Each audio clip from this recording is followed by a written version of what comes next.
6:18. Excuse me. We are starting a bit earlier than usual, and I will start with our land acknowledgement. The City of Albany recognizes that we occupy the land originally protected by the Confederated Villages of Lishan. We acknowledge the genocide that took place on these lands and must make strides to repay the moral debt that is owed to this indigenous people, specifically the Ohlone tribe. We thank them for their contributions, which have transformed our community and will continue to bring forth growth and unity. The City of Albany commits to sustain an ongoing relationship with the tribe and together build a better future for all that now make this their home. City Clerk, roll call, please. Councilmember Hanson Romero. Here. Councilmember Jordan. Here. Councilmember Mickey. Here. Vice Mayor McQuaid. Here. And Mayor Lopez. Here. Thank you, City Clerk. We will now move on to item 2, closed session, public employee performance evaluation. City Clerk, do we have any public comments? No. All right, we will go into closed session. Wait, is there somebody in the audience? Is he here? Not here to make public comment? Do we have? No, are you commenting on the closed session item? Okay. So we'll be back about 7.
Okay. He's just gonna announce. I was just going to announce that we're on break until 7.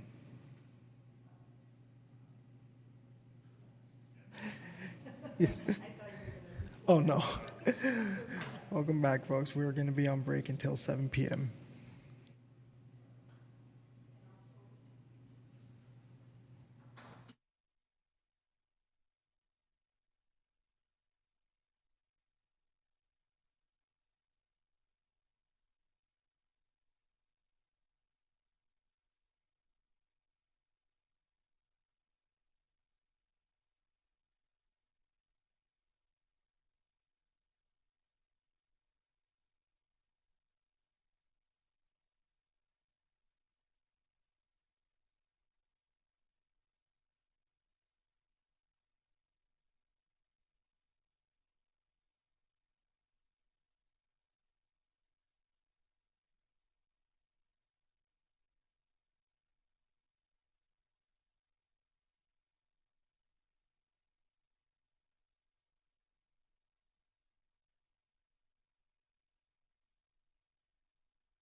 Welcome back, folks. We shortly before our break, we had wrapped up our closed session, item number 2, and on to item number 3. We have no report back on any action taken in closed session. We will be moving on to item number 4, ceremonial matters. We do have 2 proclamations on our agenda today. However, one of those proclamations we will likely have to table until our next meeting, the inauguration of Albany President Vincent Medina due to unforeseen reasons. So we will just be reading proclamation Port Chicago Remembrance Day to be read by Councilmember Jordan.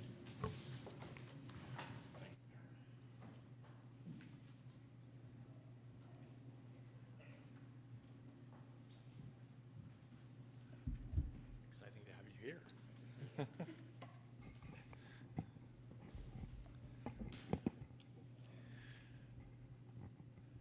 Whereas the Port Chicago Naval Magazine, located approximately 20 miles northeast of Albany, California, was the site where African American sailors were exclusively assigned during World War II to the dangerous task of loading explosives onto cargo ships. And whereas on the night of July 17th, 1944, a catastrophic explosion resulted in the deadliest home front disaster of the war, killing 320 people, most of them African American sailors, injuring 390 others, and inflicting widespread damage on the nearby town of Port Chicago, California.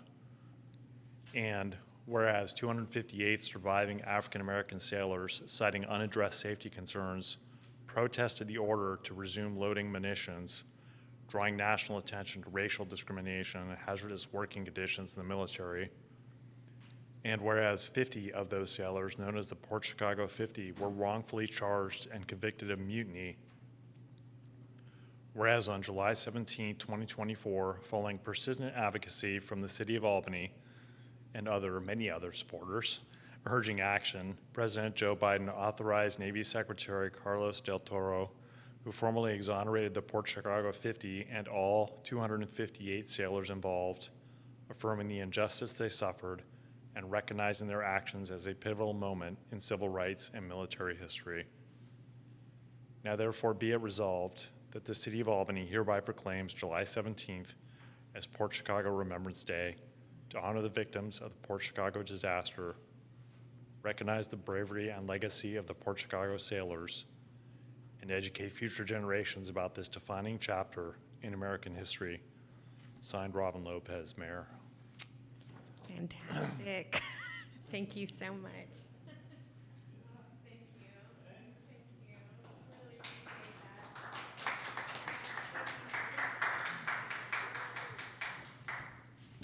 Well, first of all, thank you, Councilmember Jordan, for your history in this work as well. I really appreciate it, and all of the council members.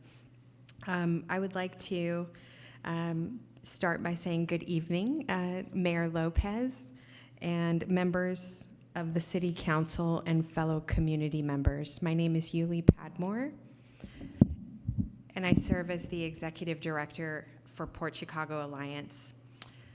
On behalf of our organization and the descendants and families of the sailors who served, I thank you for this proclamation recognizing July 17th as Port Chicago Remembrance Day here in the City of Albany.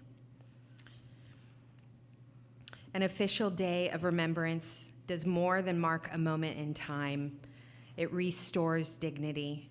It ensures that the names, the courage, and the sacrifices of the Port Chicago sailors are not forgotten, so that future generations can recognize the importance of speaking up, seeking truth, and demanding justice, even in the face of adversity. Albany was one of the first cities to pass a resolution calling for the exoneration of the Port Chicago 50. A historic milestone finally achieved last July after 80 years. By proclaiming Port Chicago Remembrance Day, Albany continues in that tradition, affirming that these lives matter. This history matters, and that the responsibility to advance equity and justice begins with courageous local action. Thank you for your commitment to truth, to memory, and to advancing justice through remembrance, integrity, and leadership. Thank you so much. Really appreciate this. Thank you. Do we have any comments from council members?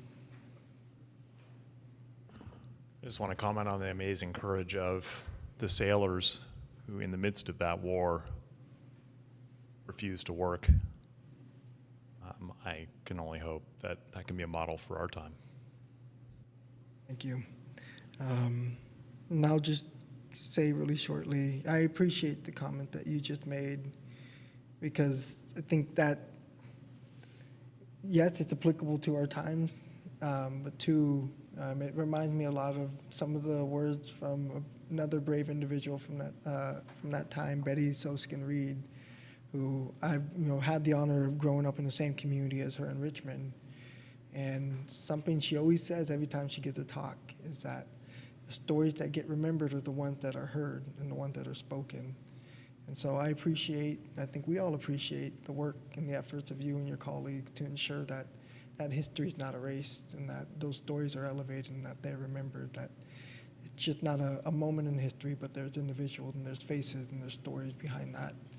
I think many of us come from very different backgrounds, and we can all share that sentiment that the erasure of some of our backgrounds and our identities and the contribution of our ancestors or even our elders who are still alive today, it's damaging. So I appreciate you and all the work you've done, and I appreciate council colleagues for being steadfast in years past to make sure that we're on the right side of history with things. I'm not seeing any public comment. All right, well, with that said, thank you again. Oh, do we have public comment, City Clerk, online? No, we do. If you're raising your hand for good of the city public comment, please lower it for now. This is public comment for the proclamation.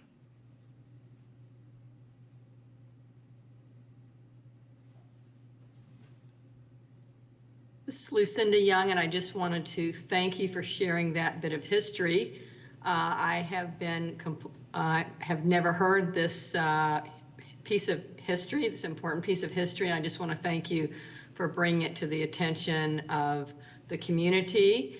I think it's especially important at this particular time when our federal government is really suppressing a lot of our history. So thank you very much for taking time out of our busy city council meeting to share this important piece of history with the public. Thank you for your comment. That's it.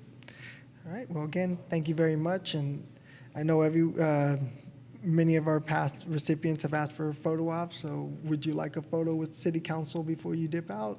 Yeah? I'm just gonna say no. I don't want to say this. Who would say no to it?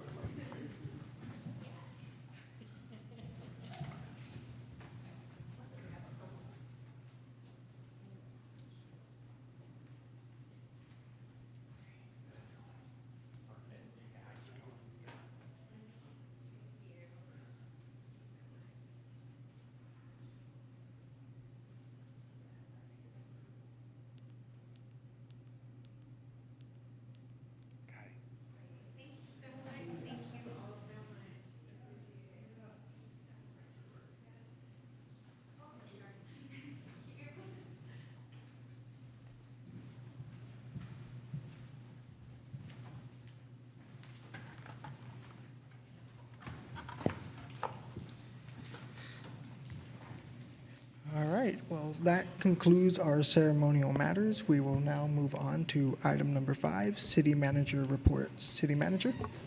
Thank you, Mayor. Draw your attention to some work going around at our parks. Memorial Park lighting construction. The next phase of Memorial Park improvements with the installation of path lighting on the southeast area of the park.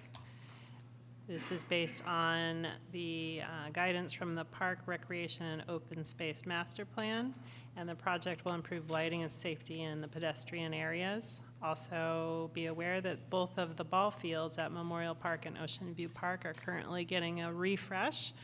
They are well loved throughout the season, so this is an opportunity to keep the grass up and use our compost from Waste Management to improve those fields. So appreciation to our Public Works Department for all the work and planning that they've put into keeping our parks as user-friendly as possible.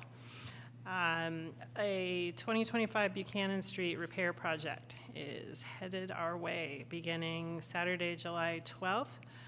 Repairs generally consist of 4-inch depth pavement grinding and some additional construction. The proposed repair locations and schedule include Saturday, July 12th, Buchanan Avenue and Marin Avenue between Pierce Street and San Pablo, and Monday, July 14th, East Shore Highway at Target entrance. As typical, please check our website, albanyca.gov/projects, as the website is regularly updated with construction alerts. Appreciation to those that were able to attend our 4th of July event in the park this past Friday. It was a great turnout, great band, and as usual, our recreation and community services staff did a fantastic job. I think they got there at 6 in the morning to set up, so long day, but lots of smiles and always positive energy from our team. So appreciate their commitment to continuing that event. Some more events are coming up, so be sure to stay tuned for our Concerts in the Park series. Return next month, beginning Wednesday, August 13th, and continuing for the following 2 Wednesdays. Again, these are very popular events, so get there early. Each concert begins at 6 p.m. National Night Out is another great event in our community where blocks are closed to vehicles for block parties throughout the city. Hopefully we can get another record breaker in terms of total number of blocks closed for these events. We already have a bunch of folks signed up. This event will be on Tuesday, August 5th from 5 to 8 p.m. Please check our website for the application to make sure that your block can get included in this event. The website specifically is albanyca.gov/National Night Out. You will also get a visit from, hopefully, we can make it to all the blocks from city staff, our police department, and public safety departments, and city council members from time to time. So really a great opportunity to get to know the community. We have a community expo upcoming at our senior center. This will be August 7th from 12 to 3. Feature a variety of local resources for our older adults and broader community. It will include free lunch and also a bunch of giveaways, so please join us for that event. And hopefully as you're walking around town, you happen to look up from time to time and see our new street banners. They're very artistically created and uniquely designed. Appreciation to our city staff, Brendan Brown, who really took the leadership in getting the designs into the beautiful portfolio of representation of our city. And again, just a welcome to the streets. And that completes my report. Thank you, City Manager. Do we have any questions from council? Nothing question. Do we have any comments from the public? All right, I will close out item number 5, and we will move on to good of the city, public comment. This is for persons desiring to address city council on items that are not on the agenda. And see, we do have a couple people in person.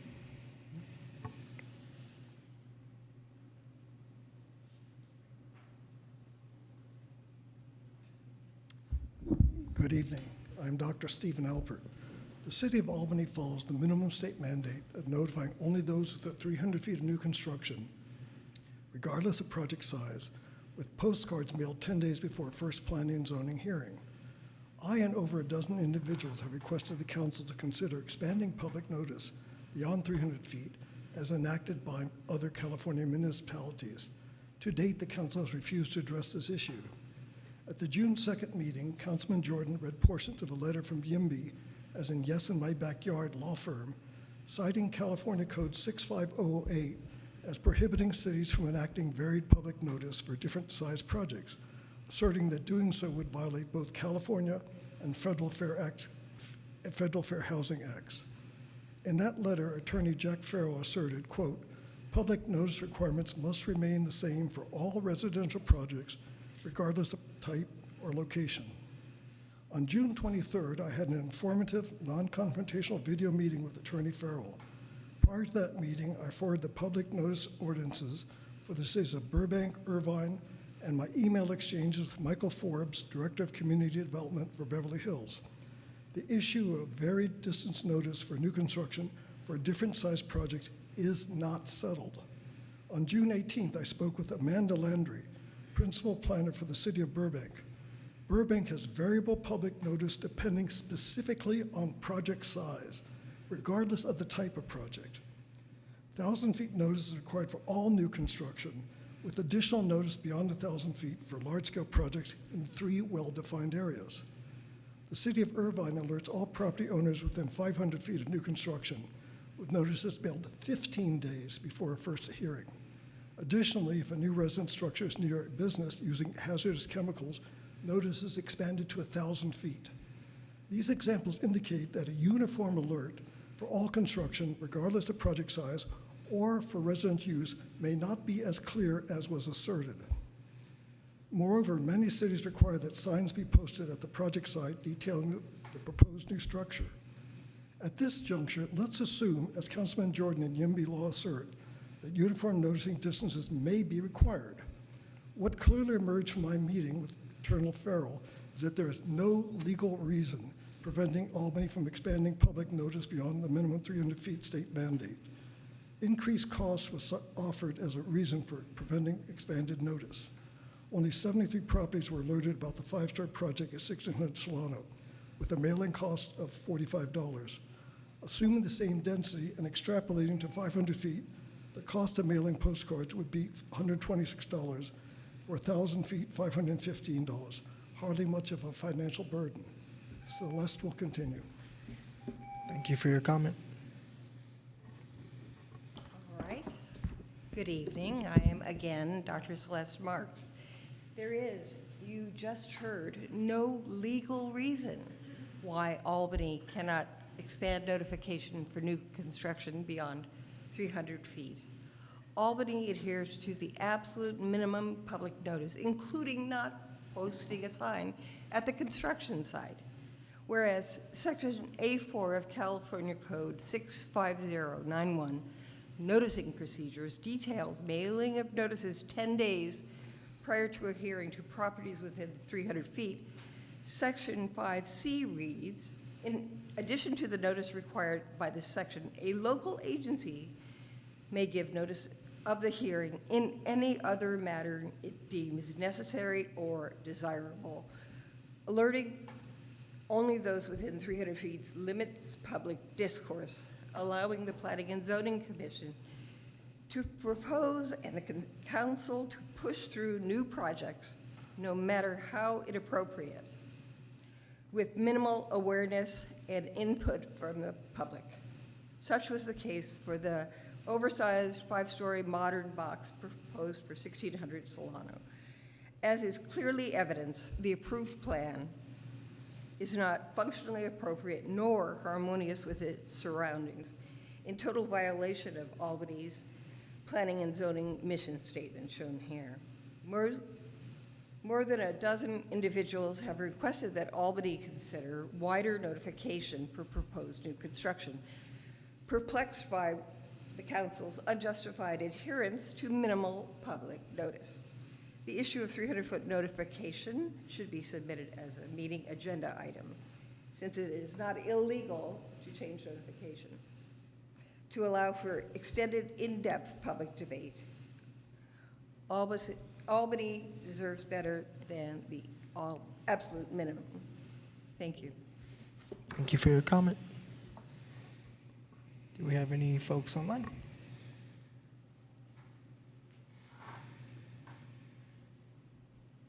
Hi, can you hear me? Yes. Oh, good. Okay, good. My name is Jean Wu. I'm a resident of Albany, and I have 3 things to talk about. The first one is about the possibility of turning the Albany Community Center into a resilience hub. As we know that Ava Community Energy, which used to be the old East Bay Clean Energy, is our local CCA, and they are partly formed in order to provide cleaner energy and more community input. So developing community resources like resilience hubs is a part of the inherent purpose of the CCAs, to strengthen communities in ways larger monopoly utilities do not. So last year, Ava Community Energy supported resilience hubs in several neighboring cities: Berkeley, Emeryville, San Leandro, Hayward, others. It is not clear why Albany was not included. In this case, the Resilience Hub is a location designated to provide services and information in case of disaster or emergency.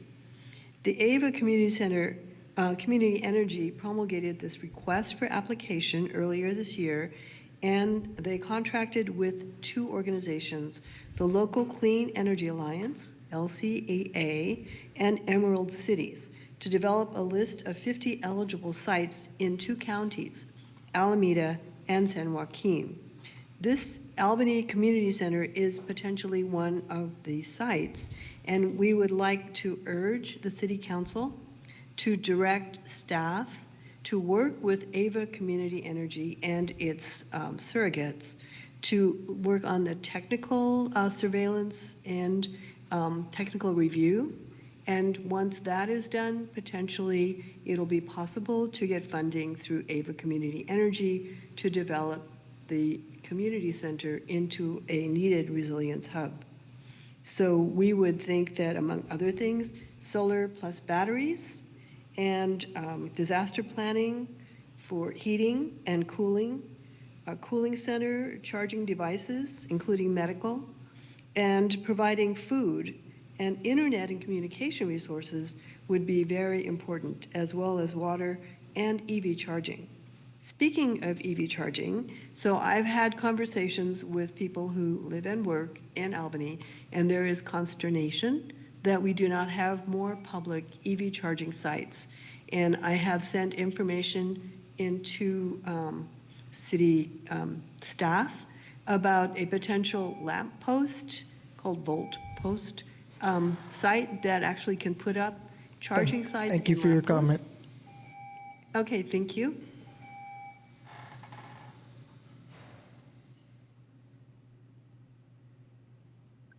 This is Lucinda Young. I am a member of the Albany Climate Action Coalition. And as many of you probably know, the recent federal budget bill, which just passed a few days ago, is going to terminate clean energy incentives, which our cities relied on to help us meet our climate goals under the Climate Action Adaptation Plan. The heat pump tax credits are ending at the end of this year. The 30% solar and battery tax credits also ending at the end of the year. EV tax credits are ending even earlier in September. So these are programs that support our community health and environmental well-being. A lot of programs that are supporting our community health and environmental well-being are being defunded, and polluters are being granted greater permission to pollute while receiving more tax breaks and more subsidies. Unfortunately, the result is going to be more intense and more frequent extreme climate disasters, like the tragedies that have been playing out the last few days in Texas. And we've all seen what's happened here in our state. We've had unprecedented atmospheric rivers, floods, wildfires, and even more unfortunate, the chainsaw cuts to the National Weather Service and the NOAA are making the accurate forecasting of these extreme events even less likely. A lot of states, counties, cities are stepping up their climate action and response. I just saw that Massachusetts just launched a new solar incentive to help solar businesses survive the federal tax credit. Oregon just passed a climate change education requirement. This just happened in like the last week. So I'm urging our city to seriously look at how we can respond to the assault on our safety, our health, and our environment. I would support the previous speaker, Jean Wu's suggestion that Albany Community Center be evaluated for eligibility as a resilient hub to receive AVA grant funding. My understanding is that it will only require about 3 hours of staff time for our city to be evaluated. And I would really urge us to do that. Another thing I would support is a very simple thing, getting induction hobs in the Albany Community Center. I saw that the community center is up for upgrade. That's part of the CIP that's on the agenda later, but that's not going to be for another 2 years. Induction hobs are really inexpensive. We already have a loan program to encourage people to move from gas to electric. Let's walk our talk. Thank you. Thank you for your comment.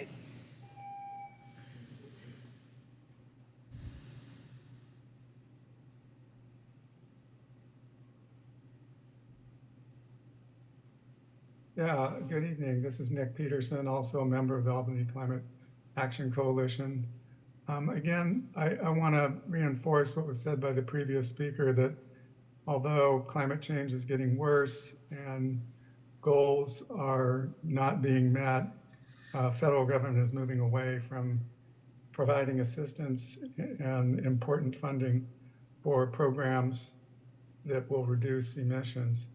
And I think it's important that Albany, which recently passed a climate emergency declaration and has as its #1 strategic plan goal addressing climate change, be more of a leader of our citizens and of other municipalities in bringing forward climate action.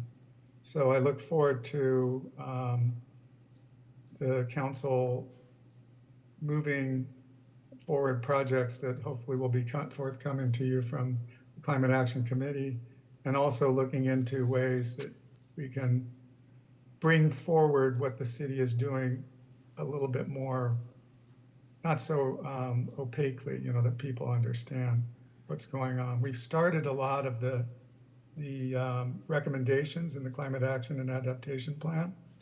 I know staff does a report and they say, yes, things are ticked off. But just because we started, for example, funding heat pump installations with rebates, that doesn't mean that we're meeting there's no data or understanding of what percentage has been done, what needs to be done, who needs more help, who needs more outreach. And this especially goes for the less privileged citizens of our city, which may not be aware that they are available to get even better rebates from the city and from other locations than just the normal people. So I encourage the city to keep front and center climate action, that we look at everything the city is doing through a lens. It would be great if there was an onboard climate action manager that would coordinate this effort and bring forward the data so we all understood where we were and what we need to do. The other thing is the science is getting more clear on critical tipping points. And at this point, our Climate Action Adaptation Plan, which follows California's, and California's is similar, is way out of date and needs to be upgraded to address the urgency of the situation. Thank you very much. Thank you for your comment.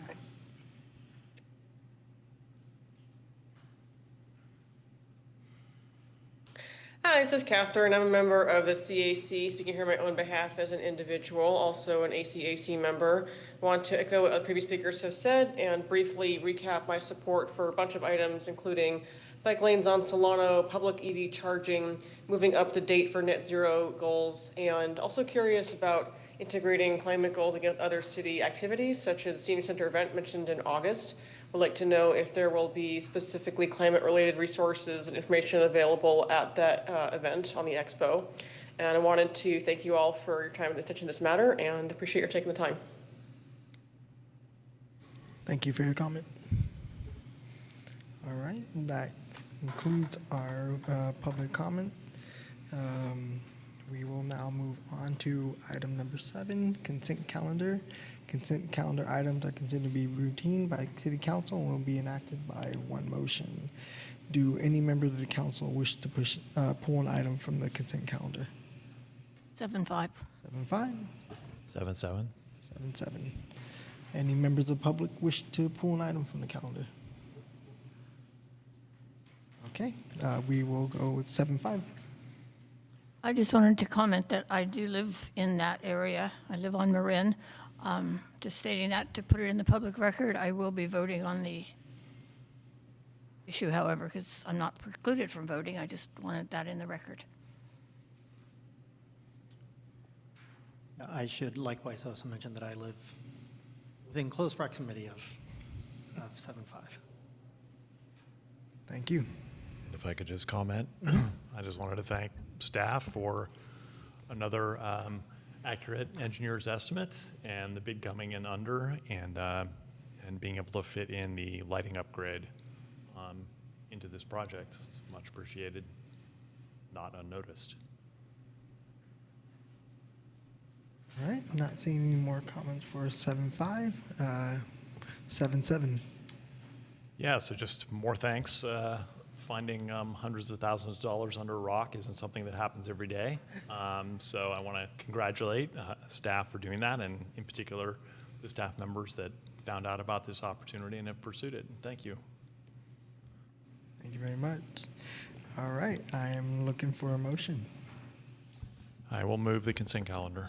I'll second. Oh, Whatever. I'm sorry, who are we taking the second? Seconded by Councilmember Hanson Romero. Thank you. Councilmember Hanson Romero, yes. Councilmember Jordan, Yes. Councilmember Mickey, Yes. Vice Mayor McQuay, Yes. Mayor Lopez. Yep. The motion carries. All right, moving on to item 8. 8-1, introductory discussion of potential revenue measures for funding core city services. And I will pass it over to city staff. Thank you, Mayor. This presentation represents a kickoff, if you will, to the hard work we have to do collectively with regard to revenue measures and other opportunities to generate revenue. I wanted to briefly introduce the item, mostly to recognize the diligence of our staff team that worked on this pretty lengthy staff report, lengthy for good reasons, so that you have the background in terms of nuts and bolts of what has already been underway for the last several months or longer, what is forthcoming, and the projected timelines for that work for full accountability of our intentions to move this potential matter forward. I will turn it over to our finance director to provide the presentation. Great, thank you, City Manager. Good evening, Mayor and Council. Raina Schwartz, your Finance Director. And while I'm the one who will make this presentation, it really does reflect the work of quite a few staff people, many of whom you can see right here. So appreciation to everyone who has been involved. It's a big lift for us to look at all of the both needs and opportunities. So this will be an ongoing conversation, as the city manager mentioned, for the next several months at least. So with that, I will kick it off. Next slide. So as the council is well aware, you have numerous supplemental or special taxes that are in place from prior elections. The FY 25-26 operating budget is balanced, but a structural gap persists. So everybody remembers, like, we're happy to be zeros, but the zeros don't last.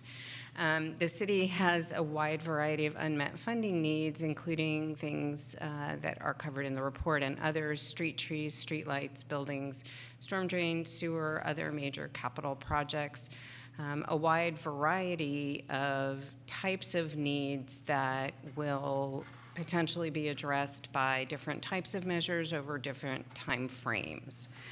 So looking beyond that, in addition to, next slide, please. In addition to the fact that we have numerous measures, every one of them, it seems, has slightly different characteristics when it comes to things, whether they're specifically identified in the measure or not, the ability to bill properties, what the annual escalation factor is, any provisions for low-income resident relief. Those all differ across many of our measures. They were implemented or approved at different times and under different organizing legislation. So a wide range of individual characteristics for those measures. Some fees, particularly our business license fee, are outdated and need to be modernized. So we do have the need to start to address some of those types of measures that are perhaps not well matched any longer to the way business is conducted here or elsewhere. Other jurisdictions certainly have that same situation across many of the same types of measures. Next slide, please. So the typical process for a revenue measure coming forward, and this has occurred several times over the last several election cycles. We're here tonight, introduction, overview, et cetera. Staff here, looking for direction on priorities and additional questions that we may need to research either ourselves or in conjunction with technical consultants who are experts in certain types of revenue or certain types of measures. We will follow up with information and analysis to the council on the revenue measures identified as priorities, future direction to staff on ballot measures, finalization of the ballot measures, final review. So it is a somewhat lengthy process because there are many steps to not only developing the information, but then ultimately getting it through to the point where it would be, if it requires a ballot measure, whether it would be on an election ballot or other council action, depending on the type of fee or measure.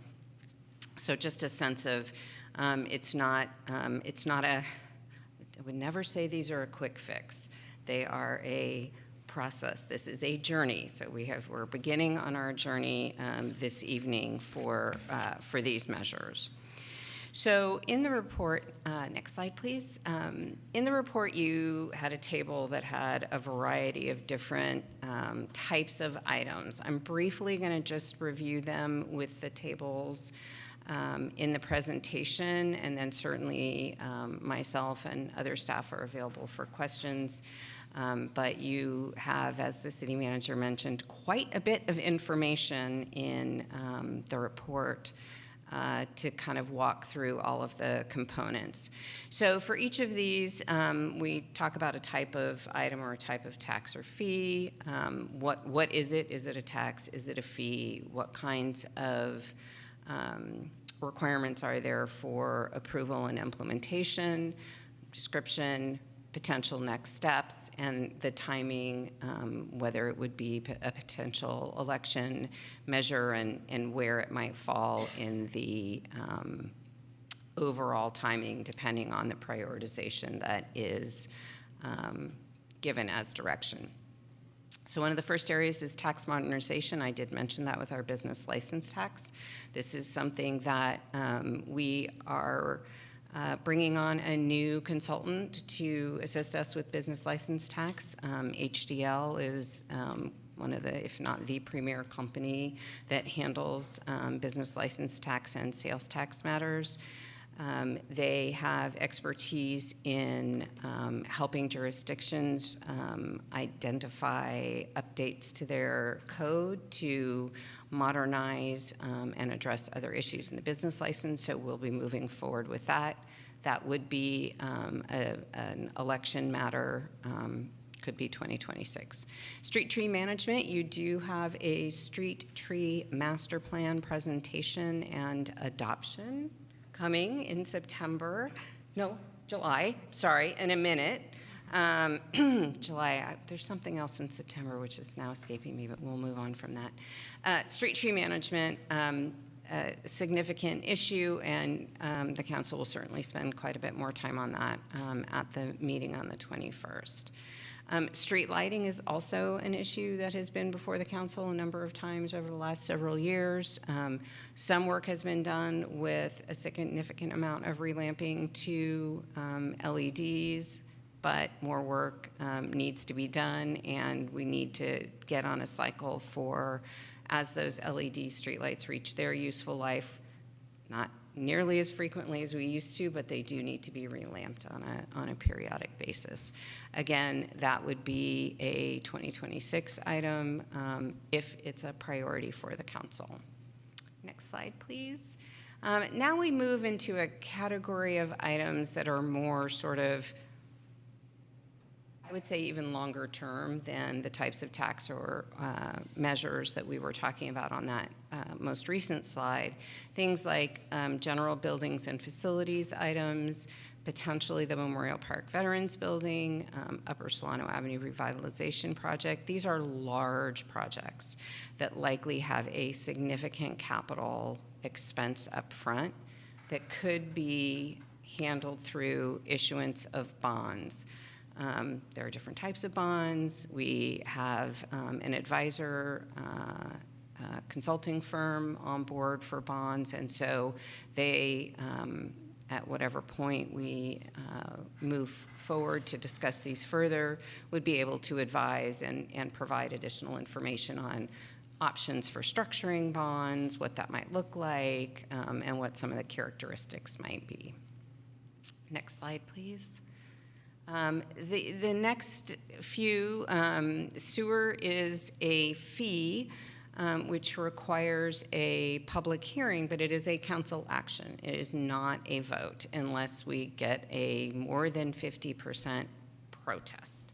So unlikely, don't typically see that with these kinds of fees, but we are underway with some consulting help, reviewing all of our parcels, making sure we understand that we have the land use correct and that we know what we're billing or if there are gaps in our billing. And then we will also be working on a rate study, taking a look at what the needs are, what the revenue requirements are, and then what the potential structure for the rates would be.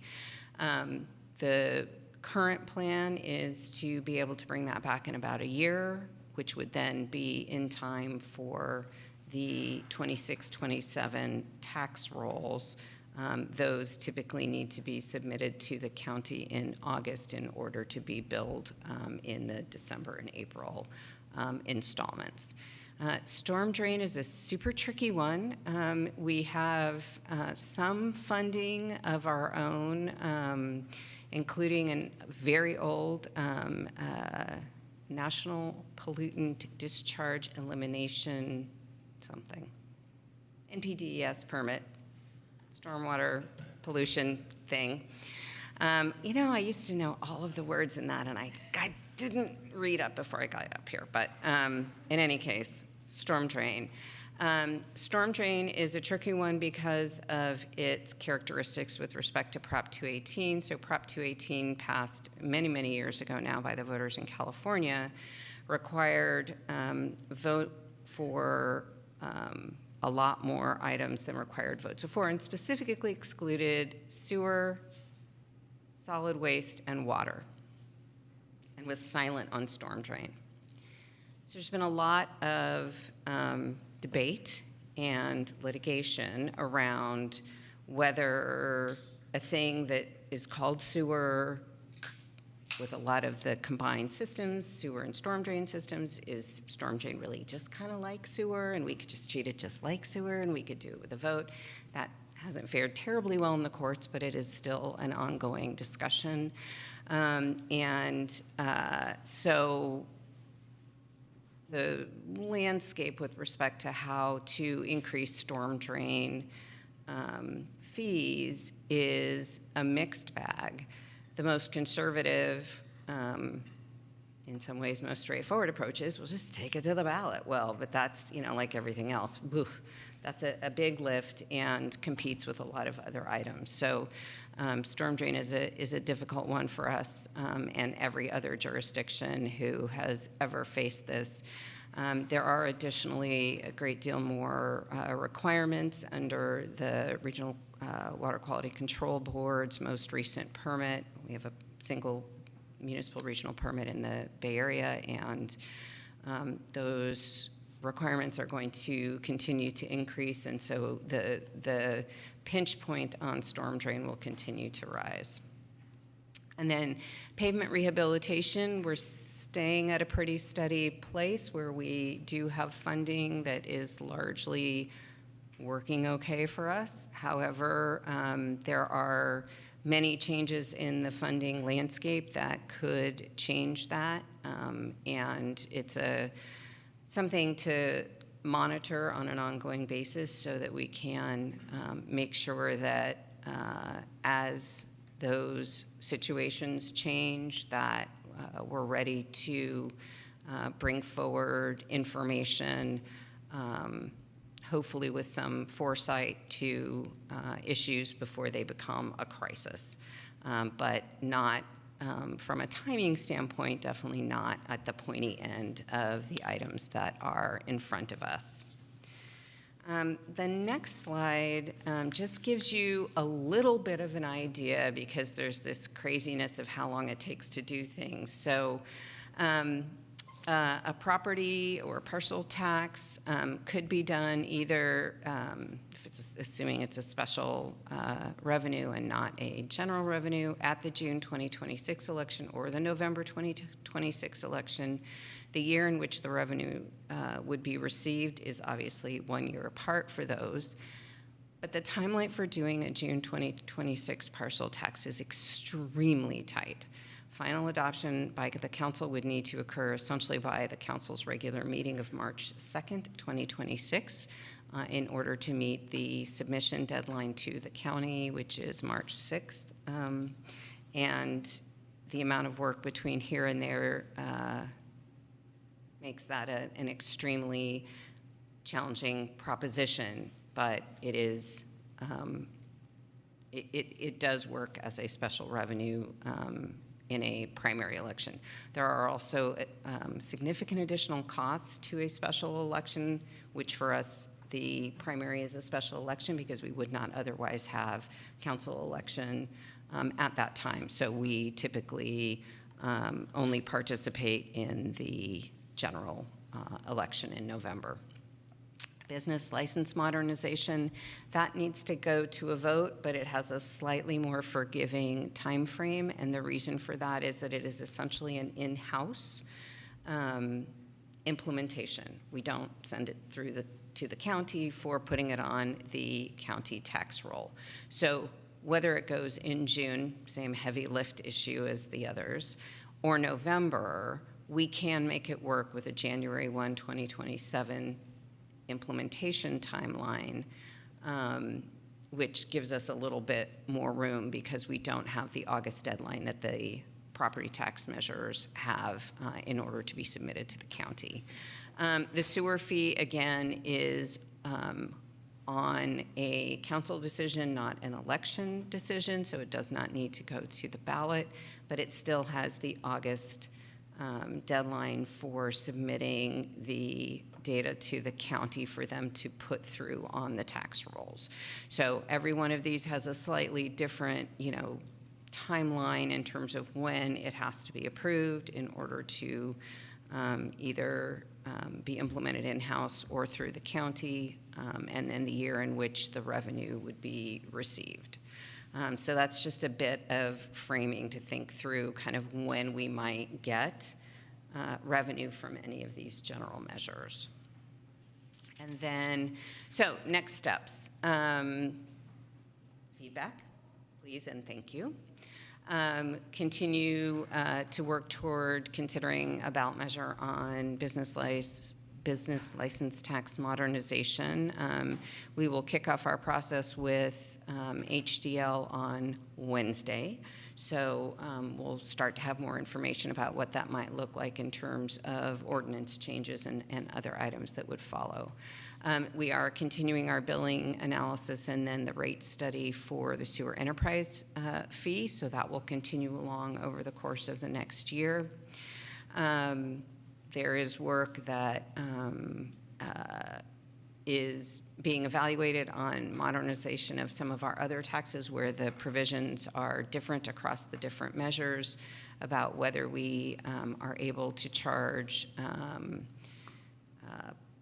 public properties that are in use by private entities, so the properties that pay possessory interest tax, whether we're able to bill those. We will be looking at, depending on the prioritization discussion, engaging a consultant on potential funding measures for street trees and/or street lights. Investigating bonding options, as I said, is likely a slightly later in the plan effort, and is I wouldn't say it's not a new issue, but Albany hasn't issued a lot of debt, so it is a different type of analysis for us to undertake. ARPA, just as a FYI, that the annual update on ARPA funding, that's what's in September. I knew there was something in September, is scheduled to occur in the fall, September, October.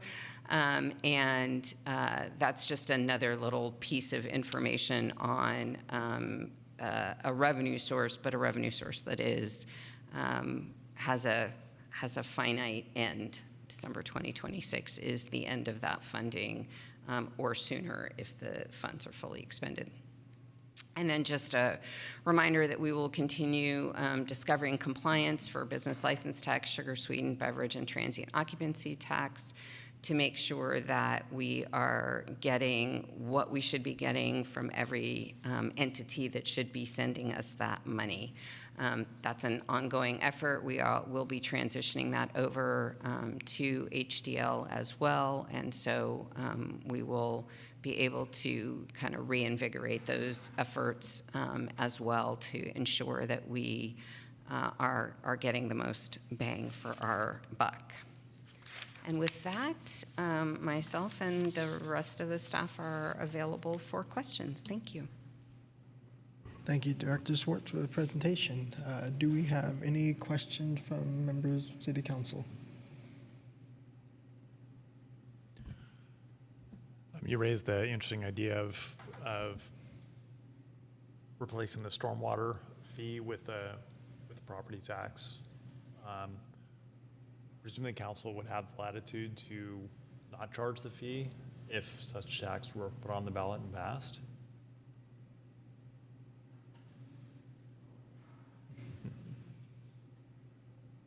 In other words, if in this scenario, a measure goes on the ballot that basically boosts revenue for stormwater management, maybe it's an updated street and storm drains tax, I don't know, and that passes, would the council have the power to basically rescind or not charge the fee that is currently being charged? There's currently a fee on the property tax of $40 some odd. In other words, can we ask the voters to, make this swap? I think you could. We can confirm that, but you want to get rid of the existing one and replace it with a larger. Well, not even necessarily larger, but one that we would have under control and could escalate over time, and we would have more latitude around. I didn't know if there like have to be an election to get rid of it, or, I mean, not like a 218 or something. The prior one, I think, predated it, but Okay. at any new one, I Okay. should confirm, we would recommend doing an election for Okay. Storm. Thank you. Any other questions? Oh, As you were speaking, and thank you for this presentation, thinking about storm drains, and it sounds really complicated, and every city is struggling with it. And has anyone ever thought of having a regional approach and having maybe a regional bond or a regional something? I can speak more to my experience in Contra Costa County prior, and the answer is yes, and it didn't go very well. That doesn't mean that it couldn't go well in Alameda County or on a broader basis, but it still, it was intended as a ballot measure, and you know, it's just a question of whether it's the right time, right mix of how to approach it.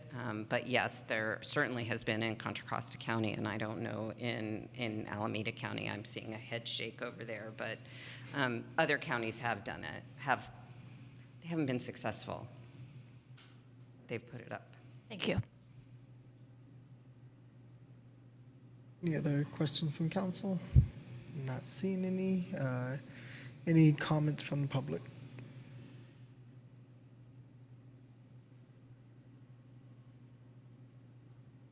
Hi, this is Catherine again from ACAC. I want to thank you for the details of the presentation. Really good to see you're working hard to figure out how do we improve our funding for city activities. Comment and question I have related to the street tree plan. I understand that Measure DD funds are supporting the current street tree planting. I think it's about $60K per street tree planting. I would like to know more about why we can't use Measure DD funds for expanding the street tree program as recommended by Bartlett Hort Science. The consultants are recommending $65,000, $300 for the city doing proactive and not reactive pruning and watering and maintenance from the page 90 of the street tree plan mentioned in last month's CAC meeting. Proactive pruning is only $140 per tree versus $480 per tree for reactive pruning as needed. And I'm curious to know why we don't seem to see we have the money for that from Measure DD if for the street trees, if there could be that coming from the utility tax that we already have.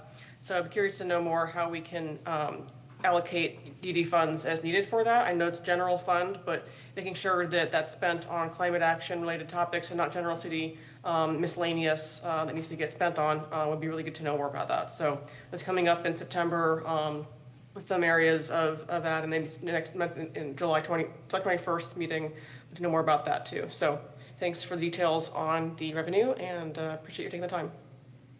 Thank you for your comment. That concludes public comments. Before we bring it back to council for discussion, just want to check with city staff to see if there's any response to the public comment there.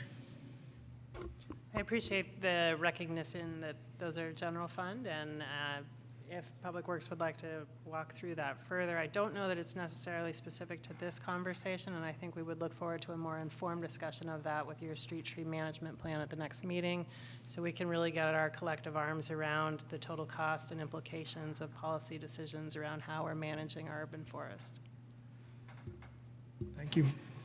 All right, bringing it back to council for discussion.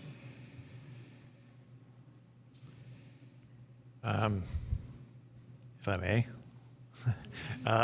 There are, yeah, so many items, obviously. Thank you for the presentation. One item that was on there that I recall Councilmember Mickey brought up some time ago was the potential for restructuring the property transfer tax, specifically tiering the tax in a similar manner to the way Berkeley does.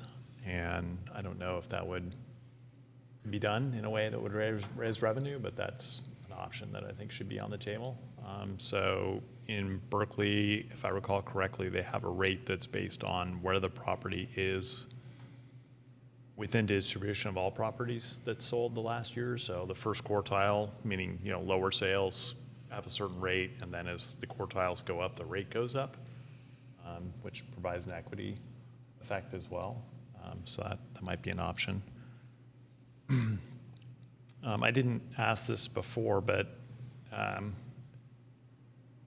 Chun Rue, The RUI, the new building for students living in University Village, that is constructed and operated by a private for-profit company.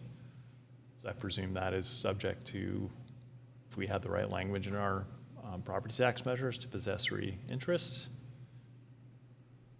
So that's a question, I guess, for the city attorney. But I believe we're still reviewing that issue. Okay. We'll get back to you. Okay. I mean, the reason I raised that is I looked up its square footage. Its square footage along with Belmont Village is over 500,000 square feet for the buildings, not the property. And that's about 6% more than our current building square footage that's held by private interests. And so that represents a demand on our services and an opportunity. So I would look forward to that answer. So I just ran some models on that today for just the EMS, ALS, FS tax, or property tax to support those services. And if we were revenue neutral relative to the residences that are currently taxed, and we added those residences in, it would increase that revenue by over $100,000. So I have some interest in that. It was raised that the cost of a special election would be extra. That said, we have an ongoing discussion, staff and myself, with the registrar. The registrar charged Albany double charge for the last election because we had more than 4 measures on the ballot. I looked at the prior elections, and that's the first time there's been a double charge for so few measures. I don't believe that we got any warning that was going to occur. We usually don't get warning in my experience. In the previous election, I think there was a city that had 9 measures and did not get double charged.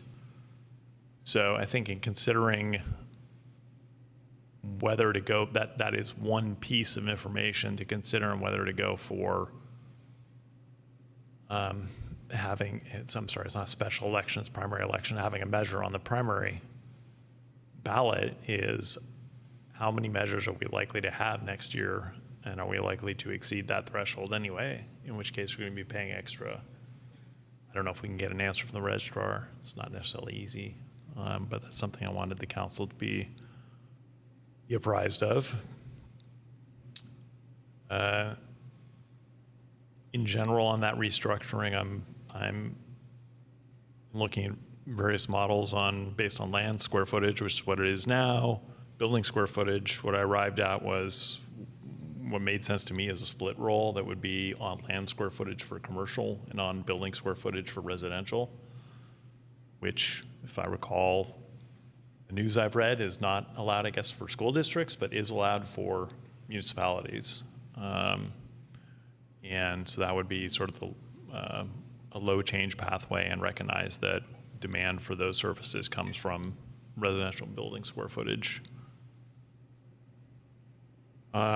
If that was to be reauthorized, it would be useful to have the language, perhaps, or for staff to consider whether this makes sense, amended so that it would allow for spending that money on firehouse maintenance.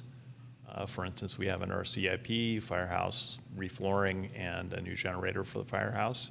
Not saying that it would pay for that, but just at least have the latitude for it to do so, since those are both unfunded currently. And I could go on and talk about other measures, but maybe I'll stop there and let other people talk. Do we have any other additional input? Or do we want to let Councilmember Jordan continue to ride this train? Vice Mayor McQuaid? Yeah, I would be interested in understanding options for tiered transfer tax. So I think the example I had brought up was something the county assessor had mentioned about Los Angeles, where they put a number at 5 million and said, if you're under 5 million, you're our normal process. If you're above 5 million, guess what? You're paying a little extra. I don't know if they have an increment that allows it to change over time. Would love to understand more details of the Berkeley measure. Always have some concerns when the numbers are always changing, so the percentiles, I'm open to it, but I always have concerns.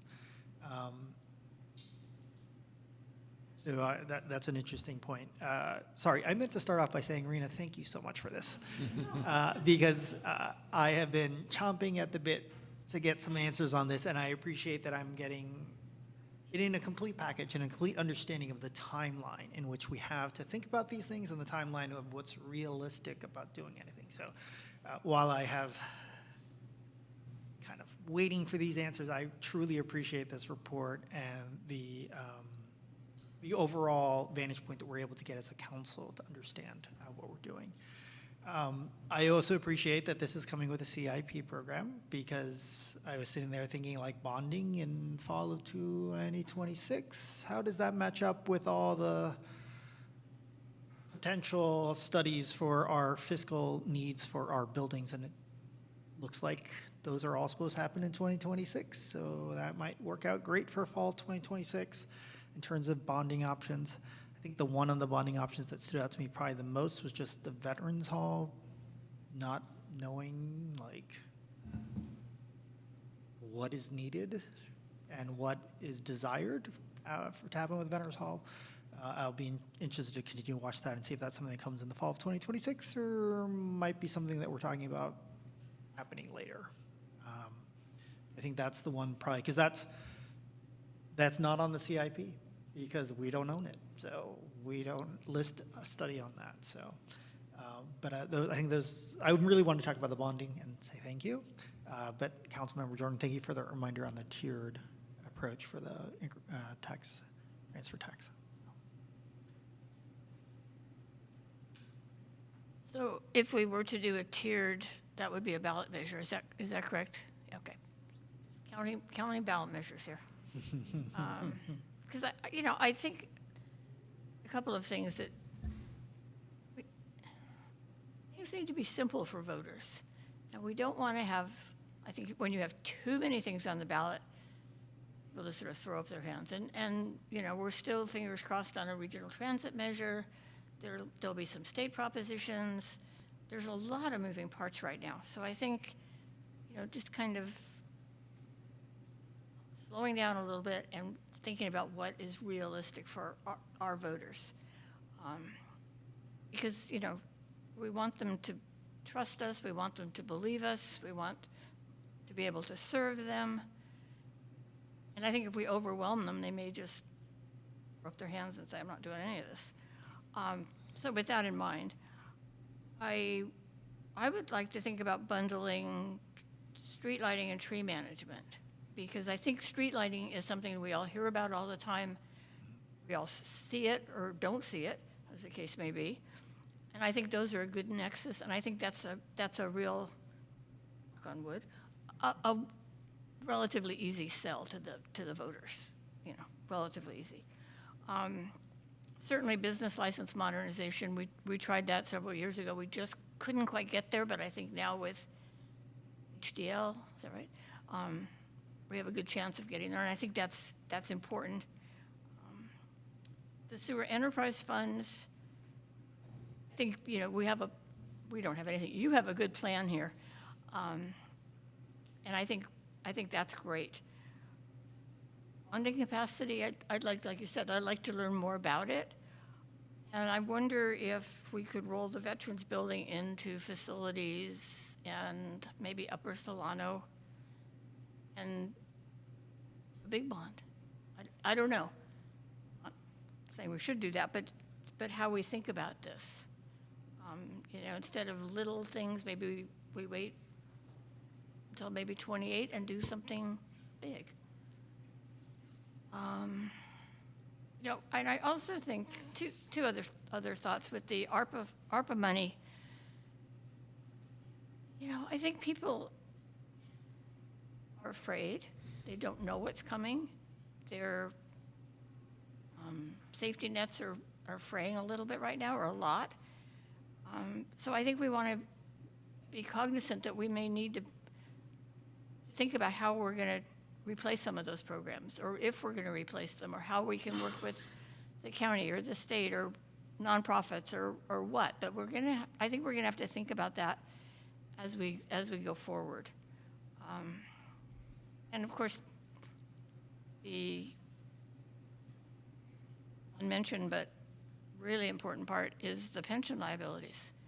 And they're not, they're not exciting, or they're not sexy, but they're critical, and we need to save some space to fund those. So, ideally, I'd like to do all of this.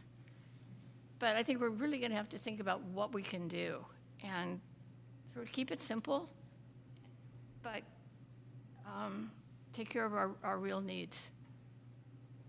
That's it for me for this go-around. Thank you, Vice Mayor McQuaid. I just want to state really quickly, I appreciate you highlighting the nexus between street lighting and tree management. I would also like to push that maybe somewhere in there be codified to include aspects of perhaps integrating our crossing guards, make this a much bigger, robust program around that centers around this ideal of safe cities, safe infrastructure, safe streets. I think pushing much further beyond the boundaries of like what we've seen in Measure C, but that also would give us a little cushion room from concerns of the sweetened beverage tax not having suffice levels of funding for the things that we want to use it to support. The Veterans Hall as well. I'm happy to see that that's still in conversation. That's been something I've been trying to push for since I joined council, and trying to see what exciting opportunities could look like. And I would love to see if we could get any, before we would make any decision concerning the Veterans Hall, if we can get any mutual support from the county itself. I leave that all to city staff. I bowed out of those, gracefully out of those conversations when I needed to, and let it go where it needs to go. But I do see value in our city having much more, I don't want to say power, but like having much better control over its maintenance and its functionality and its use for the community.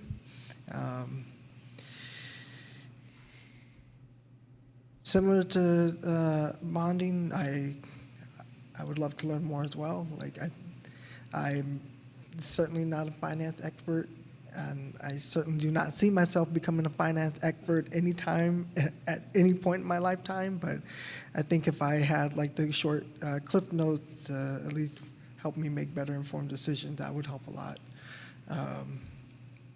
And I'll put a pause there. I know we haven't heard from Councilmember Hans Romero. I don't know if you have any input over there.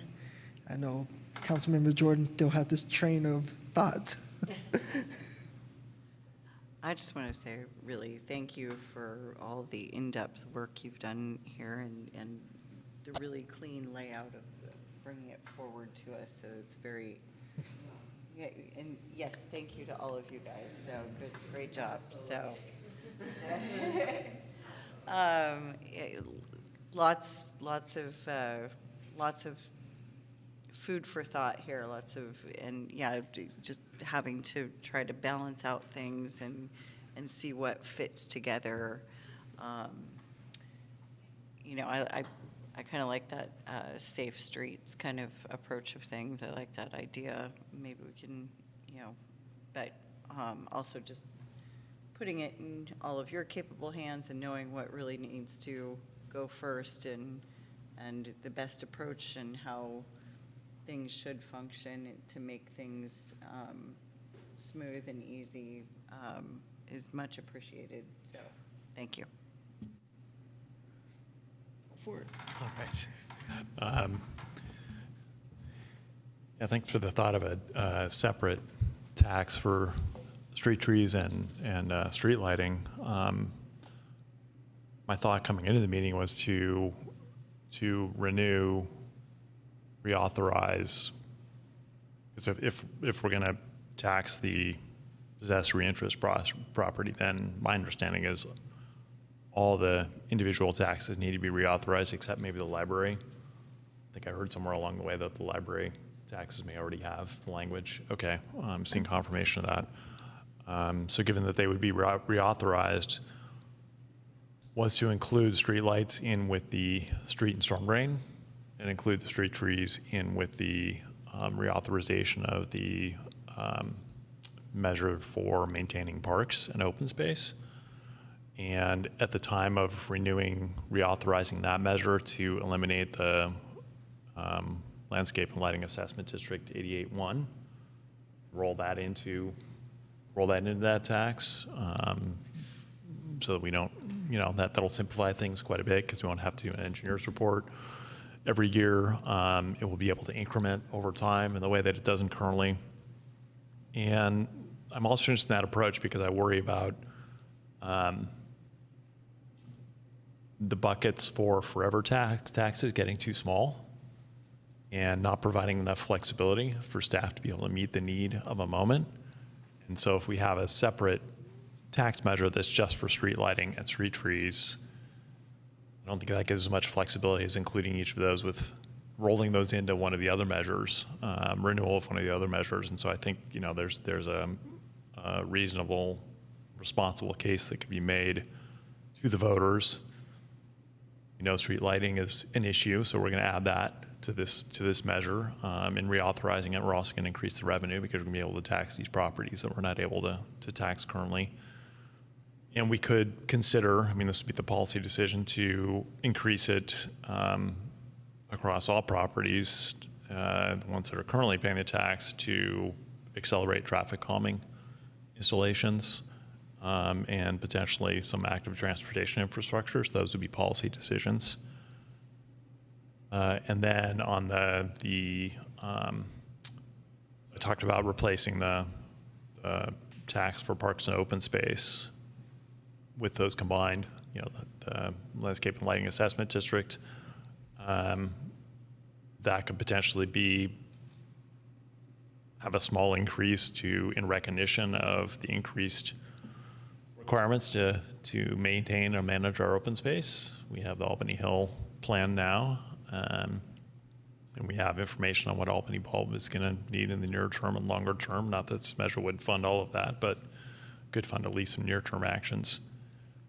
The threshold question, which goes to the Vice Mayor's point of, how many of these go on the ballot. The staff report said that the timing for the parks reauthorization was proposed as 2028, so that would push that one off. As far as not wanting to have too many things on the November ballot, I can certainly see the point, although in my experience and with Albany voters in perspective, they can handle a number of measures with some complexity. There were 6 measures last election. There were 6 measures 2 elections before that.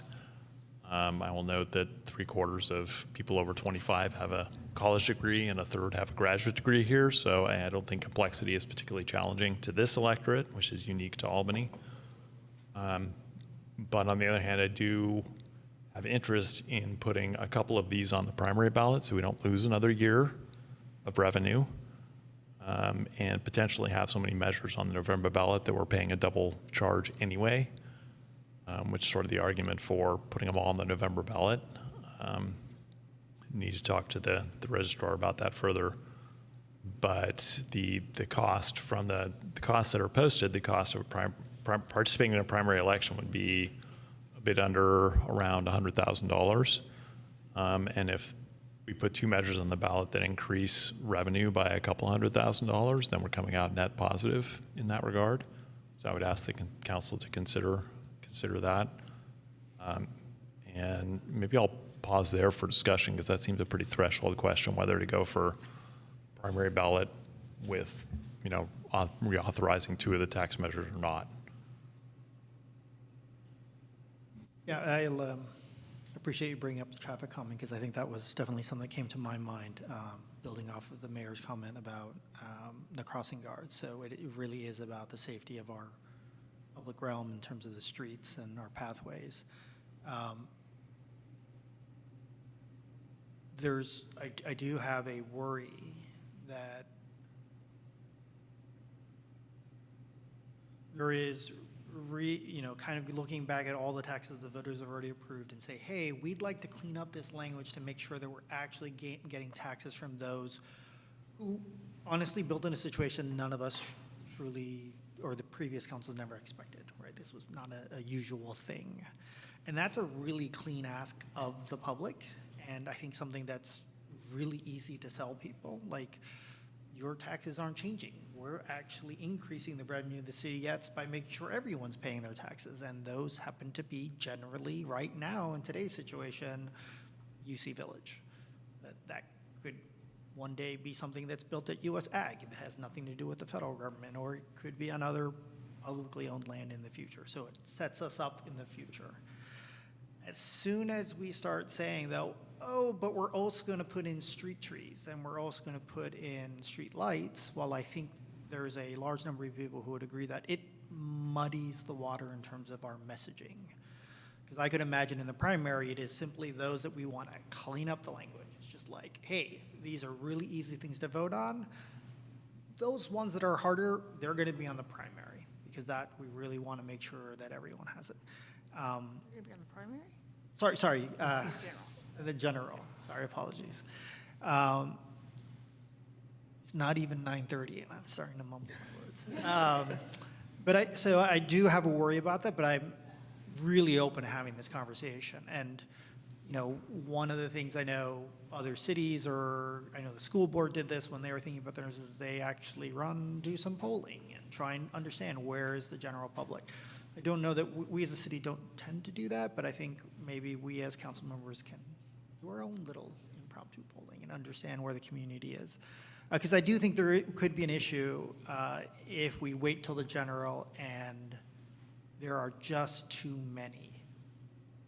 And particularly when we take things that are really clear, like we are just modernizing this, right? It amplifies the ability for those who don't want us to pass any tax measures to just muddy the water in the conversation and not have a clear understanding. So I guess my general point would be, let's be cautious about how much we glom together into what is modernization, and the other one is I would be very open talking about what can we get onto the primary and what goes to the general.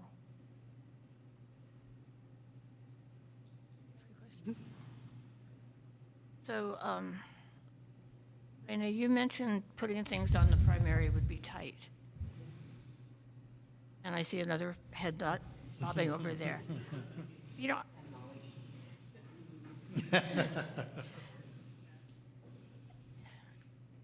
That really gives me pause, because we want to make sure we get it right, and we want to be sure that we don't overburden you all. And so I have some real hesitation when you're saying it's very difficult. I mean, you're not saying don't do it, but you are saying it's going to be very difficult. To me, it doesn't feel good to go, well, just do it anyway. So that's part of the discussion we're having, but that really gives me pause on that. And the other question I wanted to ask you, Raina, is about the cleanup of the measures. Is it as easy as maybe we think, or is this going to be a huge project that's... I'll start off this answer, but the rest of my colleagues here will likely comment as well. It is and it isn't.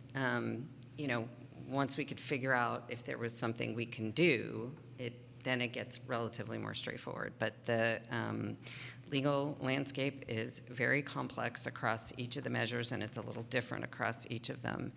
And we also need to balance out, you know, if something, if measures are put on the primary election, those are general fund election costs. Most of the revenues from the cleanup of the possessory interest properties are special tax revenues, because those are the only ones that can really go on a primary ballot. So we have a mismatch if we try to match those up.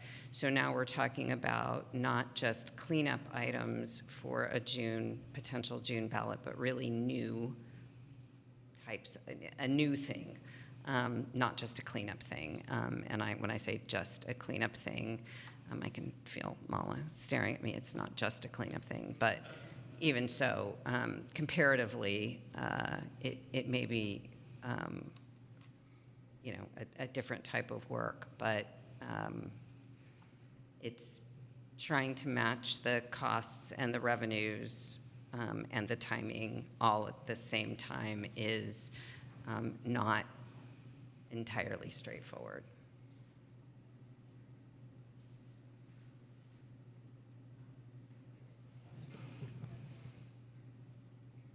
Thank you.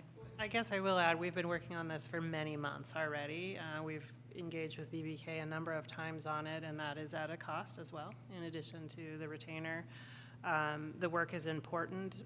It's also important to get it right, and I think there's a lot more legal analysis that needs to be done, specifically with regard to the different uses of the parcels, and that's where we have some nuance, especially with potentially the leased facility that is housing. There's some uncertainty around that. It's also specific to each measure, the language there in the measure, and whether certain types of charges allow for being assessed. So I think, unfortunately, we still have a lot of work to do, and the reason that it feels like it's not moving is because it's so complex, and it's across the city to the city attorney's office to experts in that field, and that's legal analysis, but also taxation analysis, and as well as the election dynamics as well in terms of ballot measures. I guess the question, and I don't expect you to answer, it's a sort of philosophical question. I'm going to quote a friend of mine who always says this, is the juice worth the squeeze? You know, are we going to get enough out of it for what it's costing us to do it? And that, I don't know how we figure that out, and that's a real concern of mine. And I appreciate the question, and I want to jump in on that based on some of the conversation that was in the narrative of the staff report and also in the presentation. The most intel that we'll receive directly from the work we are paying for right now is through the sewer fee analysis, because they are, through that work, analyzing each of these facilities, the parcels, the sizes, the fee implications, whatnot. So with that intel, we would have a bit more of a direct application in terms of knowing what properties and parcels and sizes we're talking about. In our assembly fashion of handing that to BBK to then analyze, okay, how does this apply to all of our existing taxes, which each and every one, as we indicated, had a different author over different city attorneys for many, many moons. So the complexity, again, of that work, I think, would really help to have information from the sewer fee analysis, at least this initial phase of it, to know all of the properties that we're looking at and the opportunities. I have a question as far as like, with hearing all of that, it sounds like there's still like a lot of investigation, a lot of things that are still moving pieces and need to be more fully defined. At this point, knowing what is known right now, in a perfect world, where would staff go at this time? Like, what would be the priority pieces that staff feels would bring us the biggest bang for the buck without a heavy lift? And then knowing to move into what section? And jump in as well. I think really what we are solid on, I'll put that way, with regard to speaking for the whole team here, is moving forward, as soon as your next meeting, understanding the costs and policy decisions that the council needs to first make regarding street tree management and that means to the city going forward. We will have some cost estimates as part of that overall narrative and plan. So that will be a range of a number that we can put in formulaically into special tax. Combining that with street lighting seems operationally to make a lot of sense. You're in the same area, you're in the same infrastructure, it is that right of way. We've done some of that through our landscape lighting assessment district, so while we would maintain that landscape lighting assessment district for now, because it also funds other important things, we can offset those costs into a new, really clarified, well thought out and structured parcel tax, special tax in November, because that gives us the time, as you've seen our staff do their programmatic work, the ability to get it as right as we possibly can in terms of the estimations that we'll need. Rushing that one could be disappointing, because what if we don't get the number right and then we're back out in 2 to 3 years? I've seen that happen, and I think we would benefit from looking to November.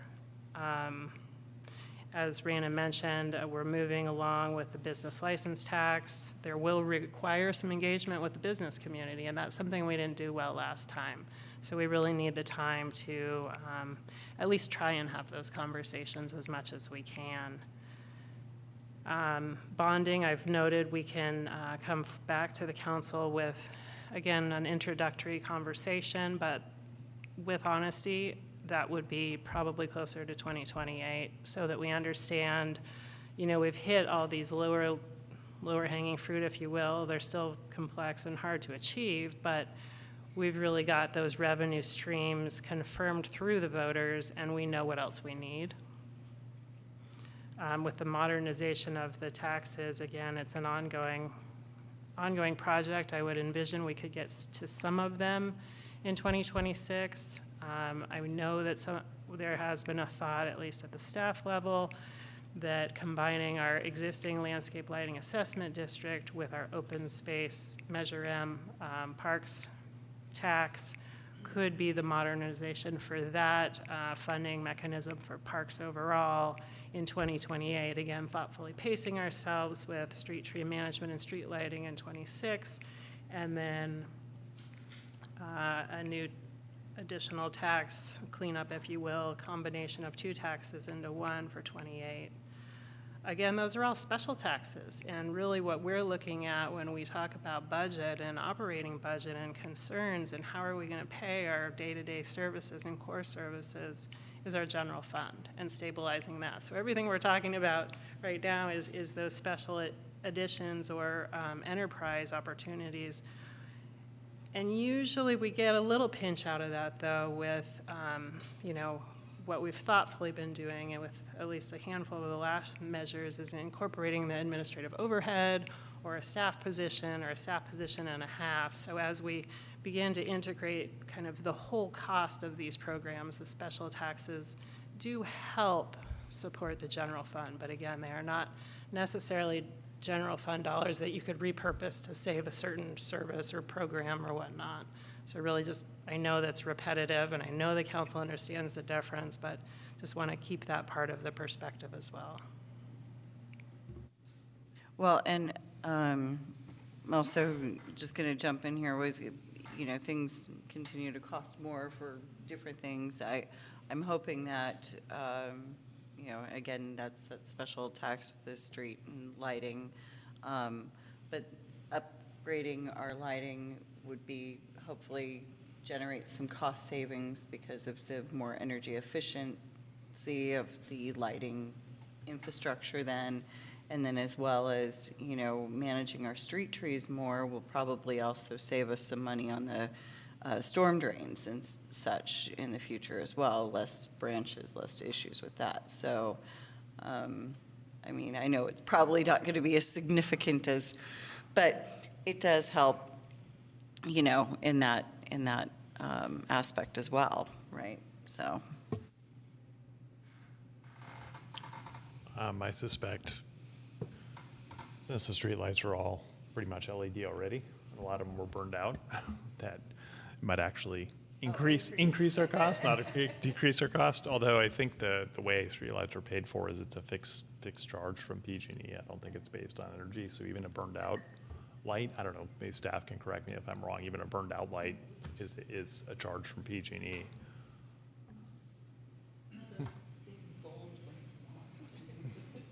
Those aren't LED for sure.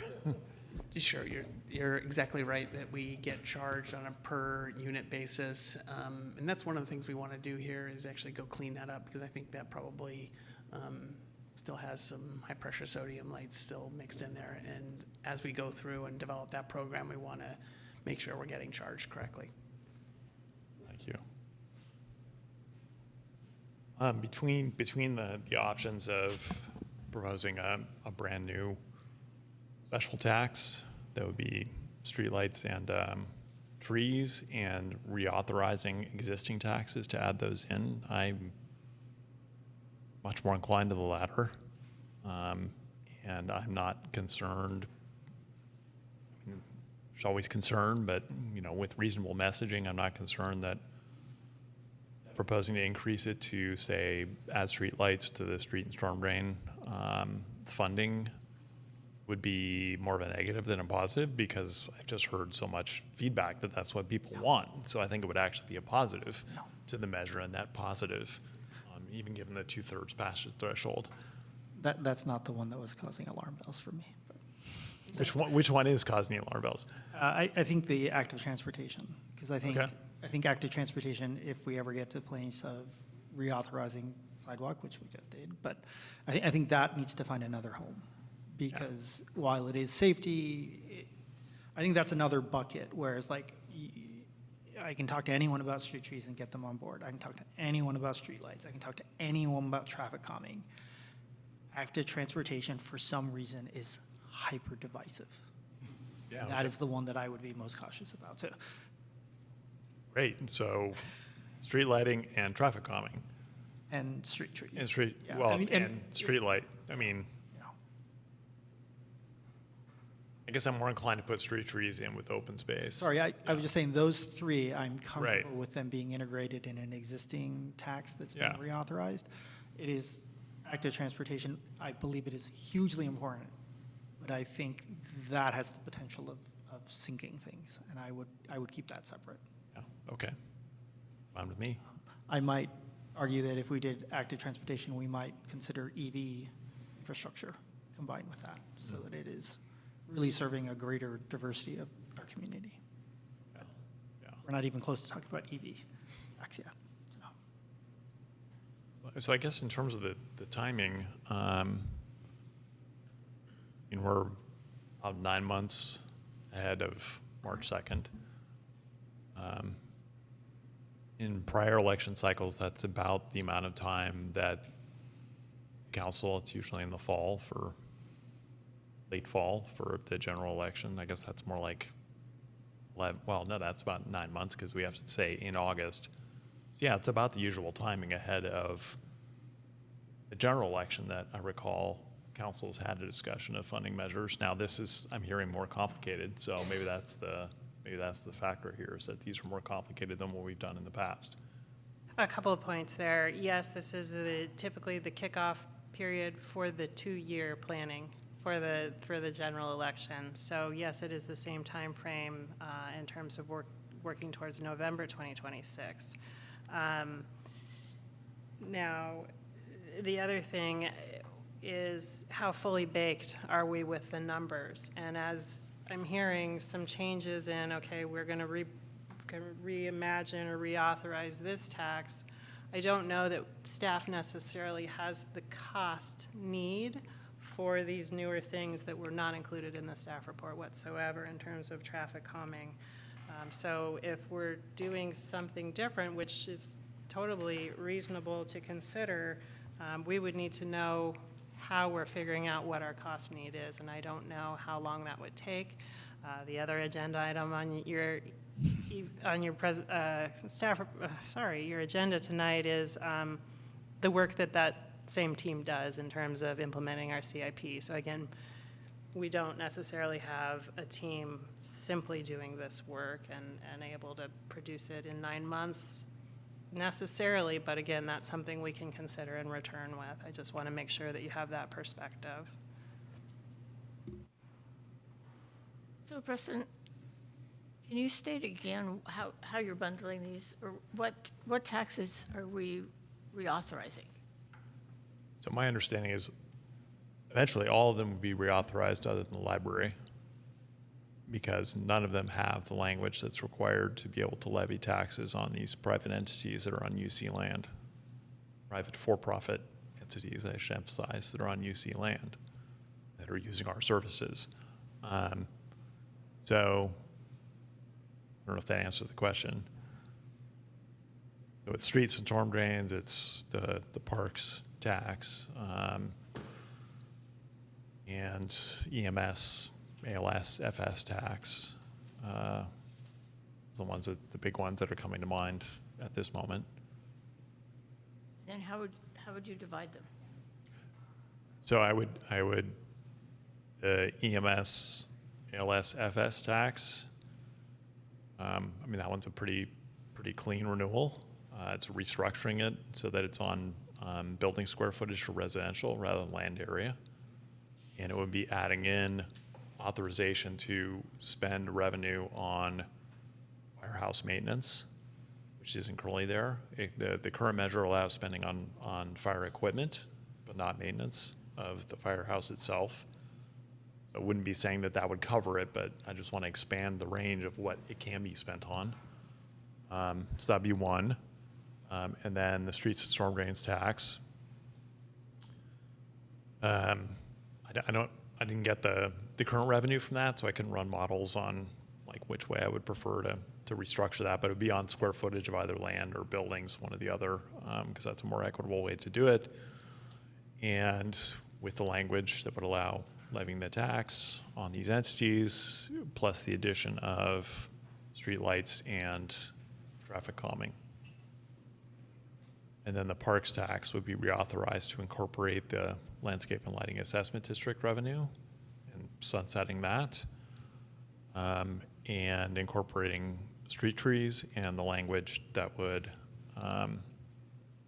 provide for taxing those entities again. There may or may not, I think that this is, more of a question in my mind, whether to increase it also to deal with unfunded bulb and Albany Hill management matters, probably in part, so we have some local funding to go out and match for grant funding.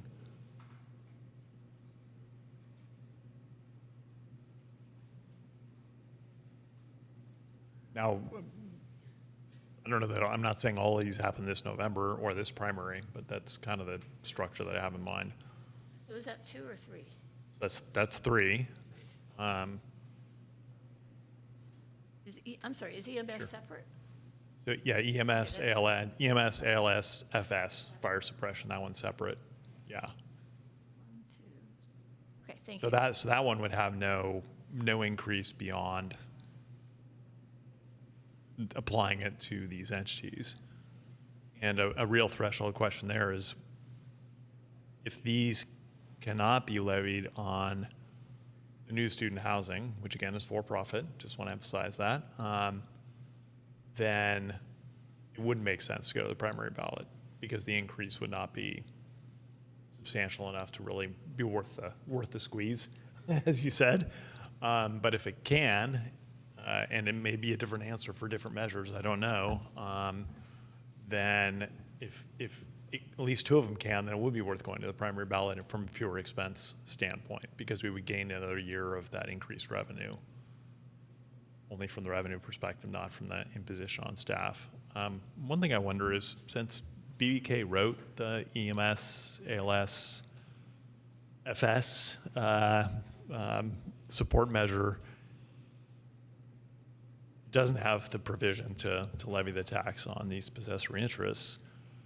But I just wonder if it would be easier for BBK to just use that as the model and just replace each of the other measures wholesale with that language changing the language, obviously, of the amounts and what it can be used for to fit each of the prior needs, rather than like trying to, and maybe that's what you're already thinking of doing, rather than trying to do some kind of edit on a bunch of different language that's already there in each of these. It may be easier to do that, but I think what I'm hearing from you is pretty significant changes. That's one change, but I'm hearing pretty significant changes on some of the other taxes. So I know we're using the word modernization, but I'm also thinking it's significant updates and amendments as well. Right, well, that's why I'm thinking doing an amendment maybe is more complicated than just taking that as the template, because it has it's one section that's a paragraph that says what the money can be spent on. So that can be used as a template and changed and just say, streets, storm drains, traffic calming, streetlights. Correct. I'm talking about the other changes. Like, for instance, some of them you had mentioned you wanted to change the formula and allow the change for how the use of the money. So some of them become significant updates is what I was referencing, and some might just be straight dealing with a possessory interest. Right. Okay. Even the possessory interest language isn't straightforward because each tax is written at a different time by a different author, so it's not just to replace this section with this section. There's certain exemption sections, and they're sometimes throughout the ordinance, so I don't think it's a simple replacement. Well, that's why I was wondering if we could just replace those wholesale, since if you come up with one approach to the possessory interest, and we just replace all those ordinances wholesale with a template, use the same template for each one, and you just change what the revenue can be used for and what the tax rates are, the template. We would definitely look at it and try to make it as efficient as possible, but I think what you're hearing from us is that we still think there's going to be significant time to make sure it's done right. Yeah. Sure. In the longer term, I actually have some interest in even though it's not a lot of modernization, but combining the two library taxes into one and adding authorization to that maintaining library services is priority one, and then revenue beyond that can be used to maintain the library itself, which currently exists, but also can be used to maintain the community center itself. Which isn't allowed, to my understanding, under the current, but to maintain the building as a whole, rather than having it can maintain the library but not the community center. Right, but that's a whole different measure, and I don't know that we need to get into that tonight, but that I'm just putting it on the table since right, we're but having a that's discussion. taking a ballot measure and totally changing it to something else. I mean, you might as well say we're going to also work on City Hall. I mean, I just think, but not to talk about it tonight is probably a plan. Yeah, and then the reason I'm not focusing on the general revenue measures is because we just don't have much information on those. So certainly those are my highest priority, but we don't have data, for instance, on gross revenue from businesses to chew on. So that's why it's relative silence for me on that. Sure, and I really appreciate the feedback and the collective discussion. I think what would be most helpful for staff at this time is basically what we've heard, a lot of different ideas and different timelines, some more detailed than others. And I would appreciate the council, waiting for staff to chew on this a bit, understanding the interest in a primary election and seeing what our funding needs are and what could be met by that timeline, with the footnote that it may not be possible. I just want to be completely transparent about that. So the team has heard, and I think we can huddle and produce something back as a follow-up agenda item. These may be phased as we start to get into compartments with these different funding opportunities. Right, and you'll get street trees at your next meeting. Again, with any of these, though, if we are changing numbers, we need a team that includes both your staff and some technical assistance. So Again, that's something that I condition into the conversation because that takes time and those consultants are busy and we only want those with expertise to help us. So it's not something we can analyze at the dais and produce a formula. And I say that because of the ballot measures and how those are watched responsibly by anyone that sees that ballot measure. So that process that you saw as part of the presentation is something we'd want to adhere to for many reasons. And I think we still have a bit of split decision or thoughts on when it goes to the ballot. So as you're working your magic, I don't want you to think that definitely we want that. Again, thank you, Director Schwartz, and thank you, City Manager. I think we provided a good substantial amount of input here for city staff to work with. And however that magic may be, it may just be rolling a magic 8-ball and seeing what the 8-ball tells us. But with that said, I think we're good to close out item 8-1. It doesn't require any council action at this time. Before we move to public hearing, I'd like to take a quick 5-minute break, and then we'll reconvene.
Back to order at 9:03 p.m.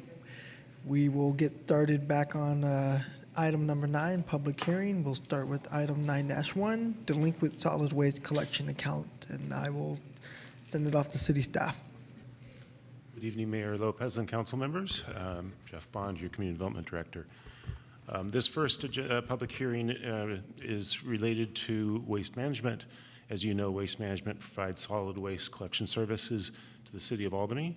And as you may recall, that for health and safety reasons and to ensure compliance with state law, waste management is required to continue their weekly service to residential customers even when they are unable to obtain payment for past due accounts. The city, some number of years ago, passed an ordinance authorizing the collection of these charges, and then both the previous and the current franchise agreement does call on us to assist waste management in these collections by authorizing an assessment on the properties that haven't paid their unpaid balance. The resolution before you lists the parcel numbers of the properties that have not paid their current balance, and those properties would each be assessed the amount due plus $50 for city costs, city fee for the processing of the special assessment.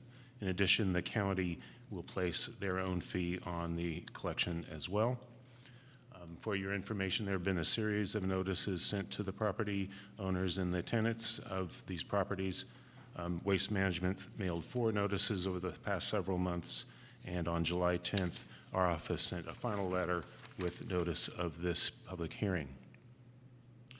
Following your action tonight, if you were to approve this special assessment list, it would be sent to the county. The county would then place this on the next property tax roll, and eventually we will receive payment from the county. We would deduct our portion of the assessment for it to collect our city fees, and then return the balance to Waste Management. And then at that point, Waste Management would reconcile all the unpaid balances for those customers. So our recommendation this evening on this agenda item is to authorize the resolution 2025 to collect on the delinquent solid waste accounts. Thank you very much. Thank you very much. Do we have any questions from council? Not seeing any questions. Do we have any public comments? Oh, sorry, John. I did have a question. Community Development Director Bond, a question. Is the $50 the maximum allowed under law for us to charge? Sorry, I don't know the answer to that. It's been our practice for the years that we've been doing it. Basically, it's a modest amount, ultimately a modest amount of money to cover staff time, my time, and my colleagues in the finance department who help with the processing of this. Just generally have a concern that the amount of time to prep just for this meeting to present us the assessment, let alone entering whatever information and then later actually processing, all this is likely more than $50. We've gotten pretty efficient at it, to be honest with you. This looks a lot like the agenda item you saw last year. Yes, I remember. So I'd be hard pressed to say that there's a significant deficit to process this particular agenda item. But thank you for taking that into consideration.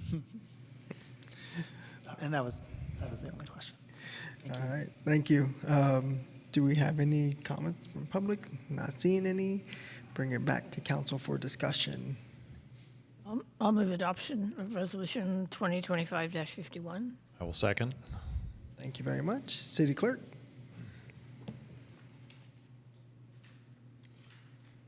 Vice Mayor McQuay? Yes. Mayor Lopez? Yep. Councilmember Hanson Romero? Yes. Councilmember Jordan? Yes. And Councilmember Mickey? Yes. And the motion carries. All right, moving on to item 9-2, amending Albany's Municipal Code, Section 1-1, definitions, and Section 1-11, administrative citations, first reading. City staff? And thank you, Mayor Lopez and council members. Jeff Bond, the Community Development Director. The action before you this evening on this agenda item, actually two agenda items kind of folded together a little bit, is to consider amendments to the city's municipal code to update our authority to issue administrative citations for certain types of municipal code violations. I'd like to present to you one brief staff report and then recommend that there be two separate public hearings just to separate the two different chapters of the municipal code here. So following my presentation, opening the first public hearing, taking any public comments, discussion, and then voting, and then doing the same again for the second part of the action. But in terms of my staff report, I'll just briefly cover the main highlights here. An administrative citation is a civil citation. It's much like a parking ticket, and it is a way to help encourage people to address some of the code enforcement actions or violations that we encounter.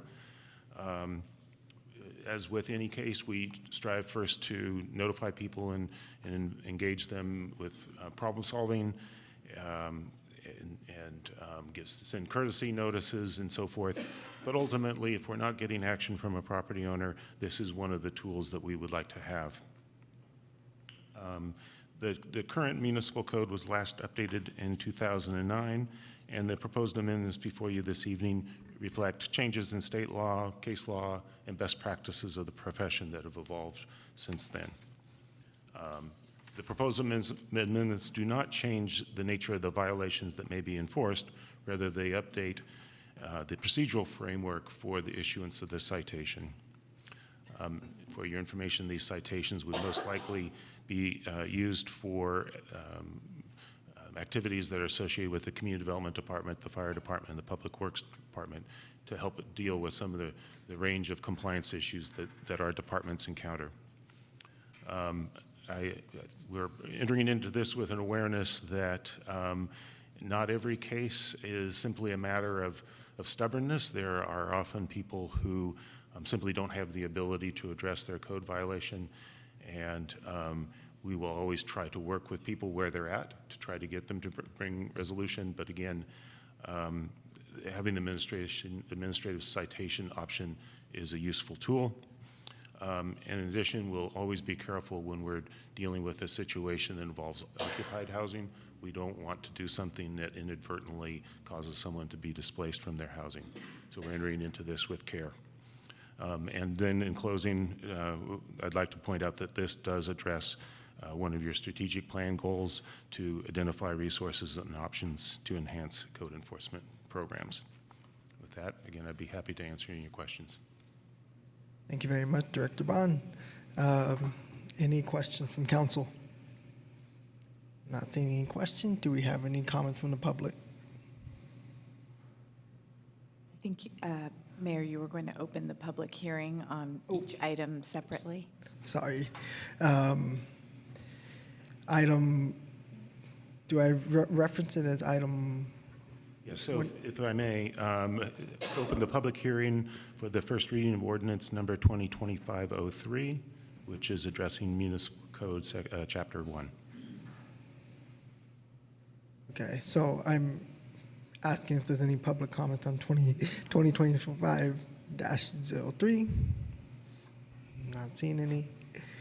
Any public comments on item, on ordinance number 2025-04? Am I doing this correctly? We are opening the public hearing on the ordinance number 2025-04, which is chapter 18-1, and seeing if there's any public comments for that public hearing. Okay. Not seeing any? Okay. And you can close the public hearing. Closing the public hearing. There we go.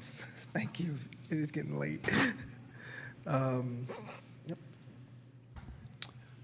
I will introduce and waive first reading of ordinance number 2025-03, and if I may, also 2025-04. Second. Thank you very much. City Clerk?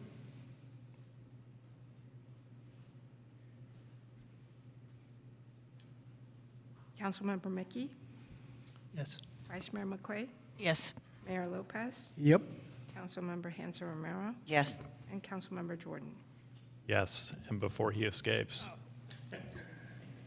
believe this is the last time we may be seeing our Community Development Director Bond in a council meeting. I'm not sure. You're correct about that? Yep. Yeah.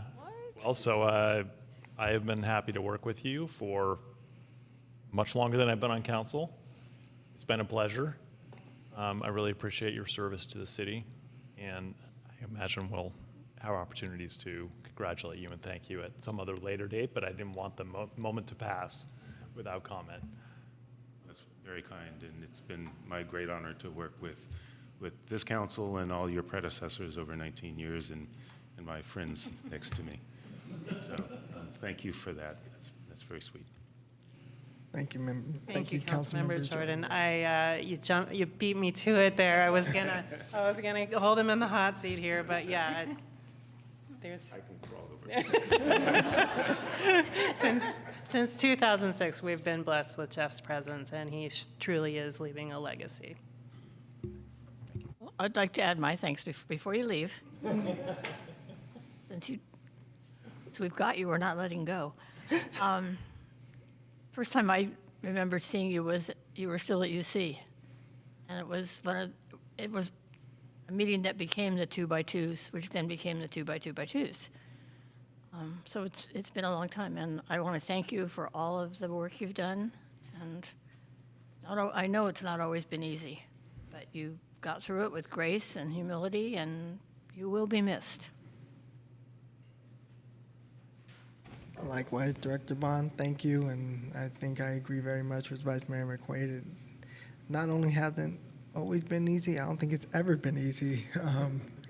So I appreciate everything you've done, and I knew you were a real one when I saw you down the street on San Pablo Ave a couple years back over at Chipotle. I was like, okay, I could rock with him. But no, thank you for everything, and I'm a little sad realizing this is going to be your last time hanging out with us at the dais for these purposes. You're more than welcome to come to our meeting for public comments and harass us. I asked him if he wanted to send him a video.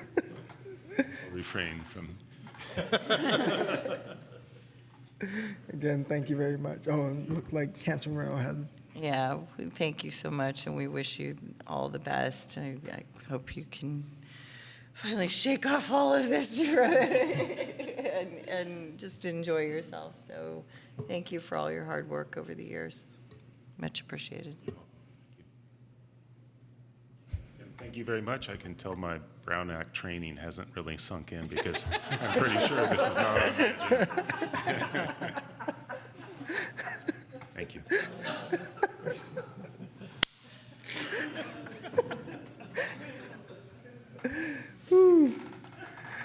Ooh, that's a good way to go out. Thank you very much, Director Bonds. Moving on to item number 10, unfinished business. 10-1, adoption of the Albany first-year capital improvement project plan for fiscal years 2024-25 through 28-29. And I'll pass it off to Mark. Sure. Before we say all of our goodbyes to Jeff, he still has to finish the staff report for the street tree management plan. And I'm trying to convince him to come to public comment next meeting to help us along, but we'll see. All right, we're ready. So Mark Hurley, I'm the Public Works Director.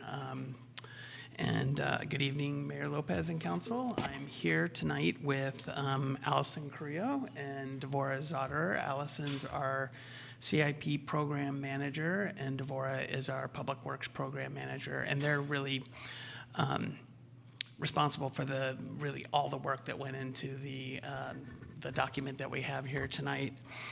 And Allison and Devorah previously reviewed the CIP in detail with you back in what I believe is May. Back one more. Got ahead of me, sorry. in May, and that was a deep dive into the details of the plan. Tonight's presentation, we're hoping to build on that, but actually zoom out a little bit to see how the plan actually fits into what we've done in the past and where we're going with our investments into our infrastructure and so forth. And then on tonight's agenda, we have two things. We want to adopt the CIP covering FY25 through 29, and then appropriate just under $34 million in funding covering the first 3 years of the plan. So now we can go to the next slide. So before we get into the details, I want to do a quick review on sort of what is a CIP plan. And there's some distinct differences between a CIP and the operation budgets that we've heard about all the last couple of months, and it's great that we have a balanced budget this time around, but it's really important to understand the differences. In an operating budget, it details the funding for operating the city or managing the city operations over a fiscal year. This is funding everything the city does, from police, fire, programs, maintenance, utilities, and the budget actually acts as a whole. You can't have programs in recreation and community services without having the maintenance and public works to maintain the parks and the buildings that house those programs. So it's not something we can slice and dice the way we can with the CIP. There's also a difference in how things are spent. There's an expectation that the operations budget will be largely spent within a fiscal year. So if we don't spend something, that means we're not providing a service that we think we might be, that we should be delivering. And at the end of the fiscal year, if there's any money remaining, it doesn't roll forward to the next fiscal year. It goes back into the general fund or whatever special revenue fund to be reappropriated through the budget process. The CIP is different in so many different ways. In my view, it's a collection of projects and programs that make investments into city assets. So this is parks, infrastructure, buildings, and these projects are discrete in some ways. Each of them has a individual scope, schedule, and budget that's separate from one another. And so you can slice and dice things, and things can move forward or move back depending on what the needs are. And in my mind, it's a roadmap for how we focus our time in effort to make sure that we're working on projects that are in alignment with the city plans, policies, and council direction. But it also needs to be flexible, and we can change the CIP depending on different opportunities, changing conditions, council directives, but it provides a basis for us to have that conversation, because when we do make changes, it's not an individual change. It does impact our staffing, and if we're going to stop working on one project and move on into another project, we want to see the whole picture, and it provides that basis. And then there's a question is, how do projects get into the CIP? And we did a lot of background work for this CIP. We looked first at the higher level planning documents. This would be the general plan, the council strategic plan, the CAP, and then we would go down to the next level, and that would be more of our detailed planning documents, things like the Parks Master Plan, the streetlight evaluation, PTAP, all these other asset management and planning documents that guide different areas. Then we go to the next level, which I look at legal requirements, permits, our sewer consent decree, ADA, those types of things get layered in as well. And then we also went to the Parks, Recreation, and Open Space Commission. We went to the Transportation Commission. We came to council as a study session, and that's twofold. One, to get your input, but also hear input from the public on what we're doing and making sure that that's in alignment. And then on the departmental side, we met with all the department directors and our police and fire chiefs to make sure that we really understand the breadth of what the needs are. And then finally, we want projects in the CIP to be actionable. And this is important because we want to be able to move forward on projects in a reasonable way. And we understand that not everything is ready, not every important initiative is ready to be put into the CIP. So there might be things that we need to work on and develop further outside the CIP, and then it gets to a point that we can add it to it, and then we can go off to the races and get into the implementation side of things. And sort of the last thing on this is the CIP is administered by Public Works, but it doesn't include all of the capital spending. So things like capital purchases, vehicles, fire engines, those are capital purchases of the city that are outside of what we would do in the CIP, because in some level we're not really value added to those types of things. So our expertise is in implementing projects, not big purchases. Next slide. So here's some of the details of our current CIP in comparison with the prior CIP.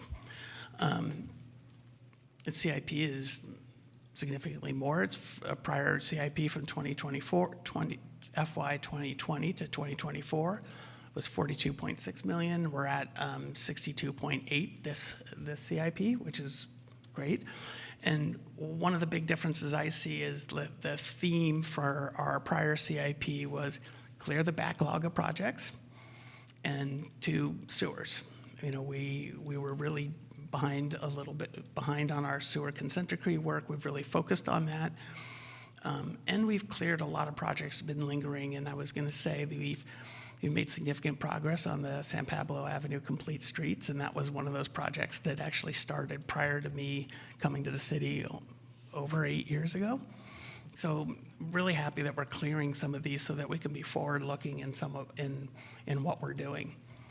And in our current CIP, we're really excited about the broader distribution of funding. We're still investing heavily in sewers, and we have lots of projects in the public right-of-way, but we're also spending significant funding in parks. We have established a new parks program that's fully funded as part of the program, so that's really exciting to us. We've also identified areas in buildings, open space, and then our landfill's getting some more attention that may not be fully funded, but are important to keep track of and track as part of the program. Next slide, please. So here's a deeper dive into the CIP, the current CIP, and this is broken down per asset type, the buildings and facilities, open space, other, that's actually the bulb at this point. We don't have a category for it, but it's in the other category. And I think that's a peculiarity of our software that we use, that it's like catch-all. We have parks, public right-of-way, sewer, storm drain, and you can see the level of spending across the fiscal years. The first highlighted three years, 25 through 27, is what we're focusing on the appropriation side. And I want to point out that we are programming more spending than we have appropriated in the budget. So that means that some of the projects, such as we're showing a deficit or a delta of $362,452 in FY25, that's actually not a deficit. That's a project that was funded outside the CIP with community development funds, and we're showing it here. So it's not included in those appropriations. In FY26 and 27, there are projects that are largely not funded in the buildings area, but then there's also projects that we have outstanding grants that we're waiting to hear from, and that would be, I think the Albany Hill project was one of those, and maybe a a transportation project or two. So that's where I wanted to point that out, that those numbers don't add, and that's the explanation for it. So we are asking for an appropriation of $33,963,991. So that's quite ambitious. Can we go to the next slide, please? Okay, so this is another way to display the budget, and we hear a lot about core programs and discrete projects, and this shows the breakout of the projected spending between the projects and the programs. We use the programs actually as a real tool to focus our work. In looking at the programs are essentially capital reinvestment into our existing assets. So this would impact things like pavement condition. We want to do invest into parks, not necessarily building new things, but maintaining the things that we that we have. And one of the things that Allison helped me put this together, and one of the things we noticed was the buildings program is really unique, where we think in a sort of healthy program we're reinvesting into our facilities, and so the core program piece of it would be a large percentage of the overall budget. In buildings, we don't have that, and I think that's partially because we haven't had a program like this to systematically invest into buildings. So we're starting to build that, but that's one of the things where those two lines in my mind are out of whack, and that's one area where we need to look at funding things differently to shift that a little bit from discrete projects to more programmatic. And then also, we like to focus our staff on more of the core programs, because in my mind, those are the more high-touch type projects, and in most cases have smaller individual budgets, but they take a lot of staff time and really tied to the conditions on the ground. And an example of that would be our sidewalk program, which James Sorley, one of our associate engineers who manages the program, that's a lot of small projects where he's deeply involved in the weeds on every street, every repair, compared to the Marin Phase 2 that we just approved tonight, which is a large project, and we can hire a robust team to track some of the details, and we can have a higher level, more hands-off approach. And so we think it's important for us to focus around to make sure we're consistently delivering the core programs, and then we can deal with the discrete projects more on a one-off basis and supplement with consultants.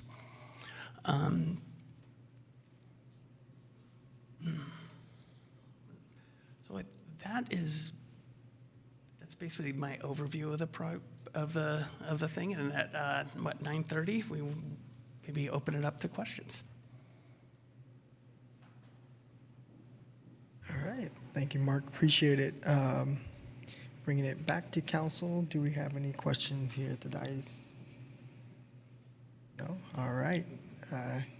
Going on to public comments on item 10-1, do we have any? All right, I see them coming in.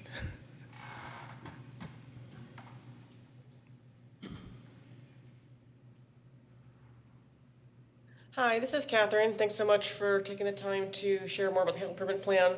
I'm very concerned about the lack of EV charging mentioned in the plan. I understand that there's some difference between capital work and operational details, and I'm not an operations expert in terms of the city governance process, but wanted to highlight that I didn't see any inclusion of public EV charging in the current plan, while the previous plan does include that.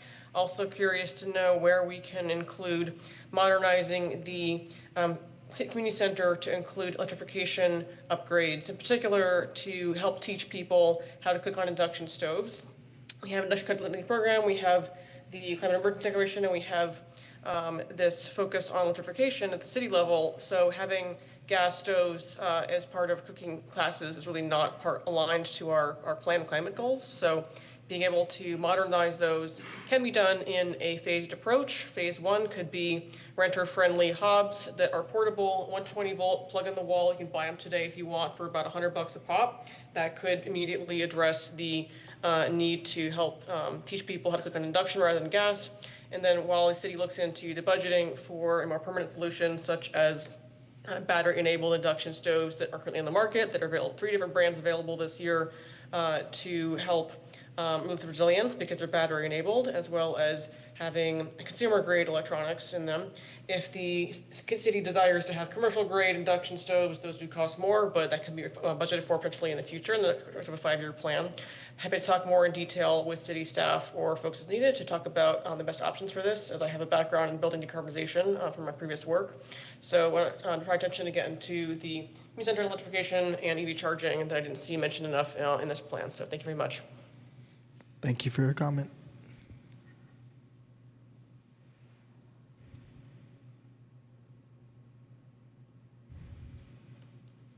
Hi, this is Jean Wu again, and I have the same kind of concerns. For one thing, we managed to talk with someone who used to teach cooking at the Albany Community Center, and she had to stop because the gas was making her asthma worse. And I think that's a real consideration, is the safety issues and the health issues. With gas, we don't need to continue that. We can go to induction. The other thing that's helpful about induction is if we do manage to get solar and battery storage, then putting all of that together in one package might be helpful. We could augment the funding for the induction with the solar and energy storage, because there's, I'm sure, going to be some electrification issues and upgrades. The other issue has to do with EV charging. I think it's obvious that there are lots of people with EVs, and there probably would be many more if there were public charging stations, but the only ones I know of have been destroyed or are gone. And I just talked to someone today who is bemoaning the fact that there's no place to charge his EV. So I would really recommend looking into options. And the Albany Community Center and Library parking lot would be a great place to do that, especially if we could add the solar and battery to back it up. So it would be a part of a resilience hub and keep people moving, even if there was no power from the grid, and also get people to trauma centers and other locations where they need medical help. So those are 2 things that I think are missing and need to be included. Thank you. Thank you for your comment.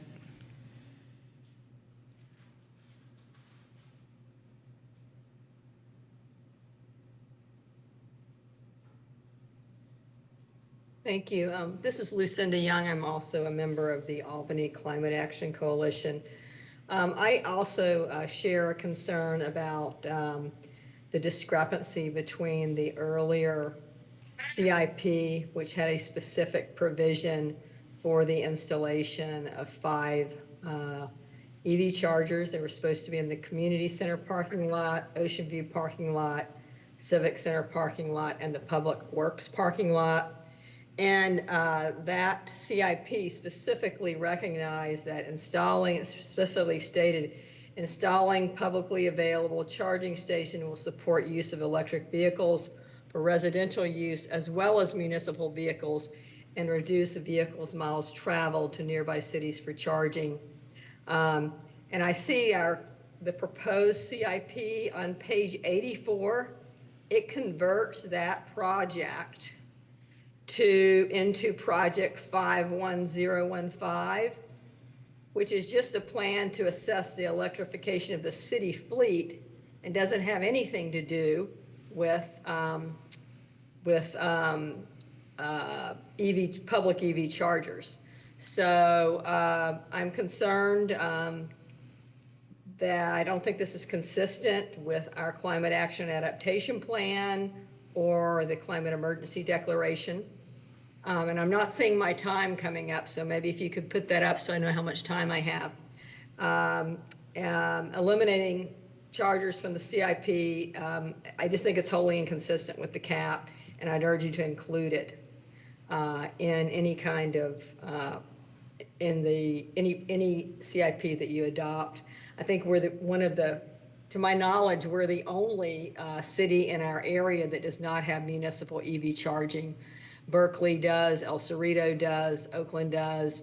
I've had an EV for 7 years, traveled all over the state. I've charged at many municipal charging stations. They're level 2 chargers.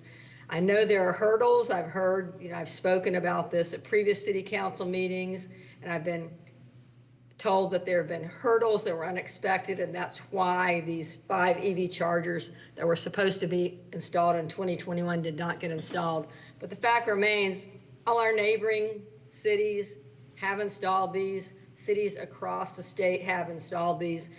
I think that we can overcome those hurdles, and I think our CAP and our climate emergency declaration dictate that we do. Thank you. Thank you for your comment.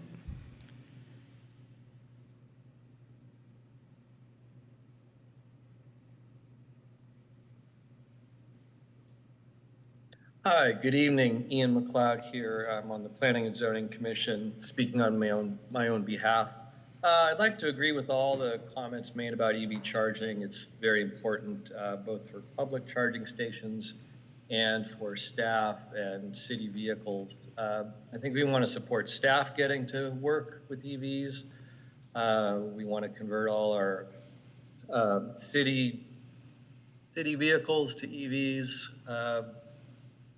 So I wanted to stress that as a major point. And also just going back in general to building all the buildings, all the public buildings, and just stress again the importance of electrification. The whole green building strategy right now revolves around efficiency combined with electrification, which means no on-site fossil fuel use. So that's a big transition, transitioning all the city buildings off of fossil fuel use and onto electrical appliances and systems. I think that should be accounted for in your CIP. And that coupled with on and off-site renewable energy gets you to basically close to net zero, reduces pollution, helps us meet our greenhouse gas reduction goals, makes the city safer, et cetera. So the key really is eliminating all fossil fuel use in our city buildings. And that it would include at the community center, converting that kitchen as soon as possible to all electric. The equipment is great. Induction cooktops work better than gas. I've converted many projects as an architect to all electric, and all the technology is there. It's all feasible, very efficient, gets away from gas, which causes pollution, potential indoor air pollution, as one person already mentioned, as well as potential backdrafting and poisoning of people through the appliances that are in use. So I'll leave it at that, but please go forward with more electrification. Thank you. Thank you for your comment. Sure. All right, yeah, and it seems like there's several questions that were along the same theme or similar theme around EV chargers, and I'll defer to city staff in a bit, but I will say I'm under the impression that from conversations with city staff that much of the I wouldn't say issues, but the approach has been reassessed based on the fact that we're talking about dated infrastructure and trying to work within the limited boundary conditions that we have and parameters that we have. But if city staff would like to elaborate further. Sure, I could probably take a stab at wrapping up in our approach to this. So we do think it is important to look at charging and electrification both for fleet as well as public.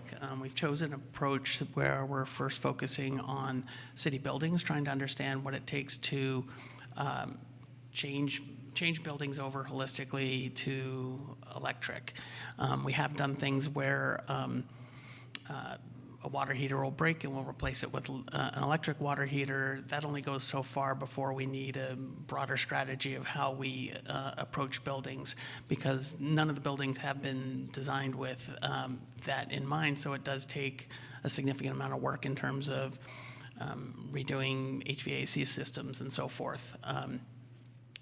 And in terms of fleet, we've chosen to look at our own, transitioning our own fleet first, because that has some implications in terms of how we use our buildings, particularly looking at public works.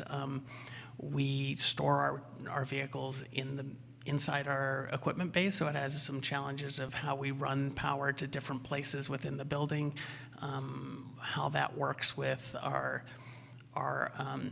electrical service, and understanding, since public works vehicles are used in first responders, how we make sure that we have fully charged vehicles in times of response. So this idea is to really lay out a plan of how we electrify the city's fleet. And in terms of the project that was referenced about the 5 chargers that charge at the city locations, just giving some context, that project was developed in response to a grant opportunity. And I think one of the things we didn't understand was all the implications associated with implementing public charging that could be used. The idea was to put charging in that can be used for both private as public charging as well as city facilities, and that really doesn't work. And then there's also a lot of impacts to the operations of the various buildings and triggering ADA requirements. So what we want to do is take a step back on that and understand more of the programmatic issues around public charging, both at city facilities and out in the public right-of-way, and then come back with a more fully baked project that would that we can execute within the CIP. The comment about the kitchen and getting portable induction stoves, that's something we can look at. Our idea and the project we have in the CIP is to actually redo the kitchen in the community center as a commercial kitchen that can support catering and so forth. That's different than what would be needed for cooking classes and so forth, kind of a lower intensity use. So that's something we can look at. Thank you very much. And I'll bring it back to council for any further discussion.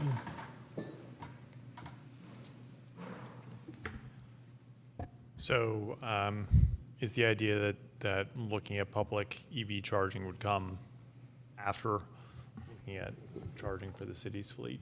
And would that be maybe the next CIP, or?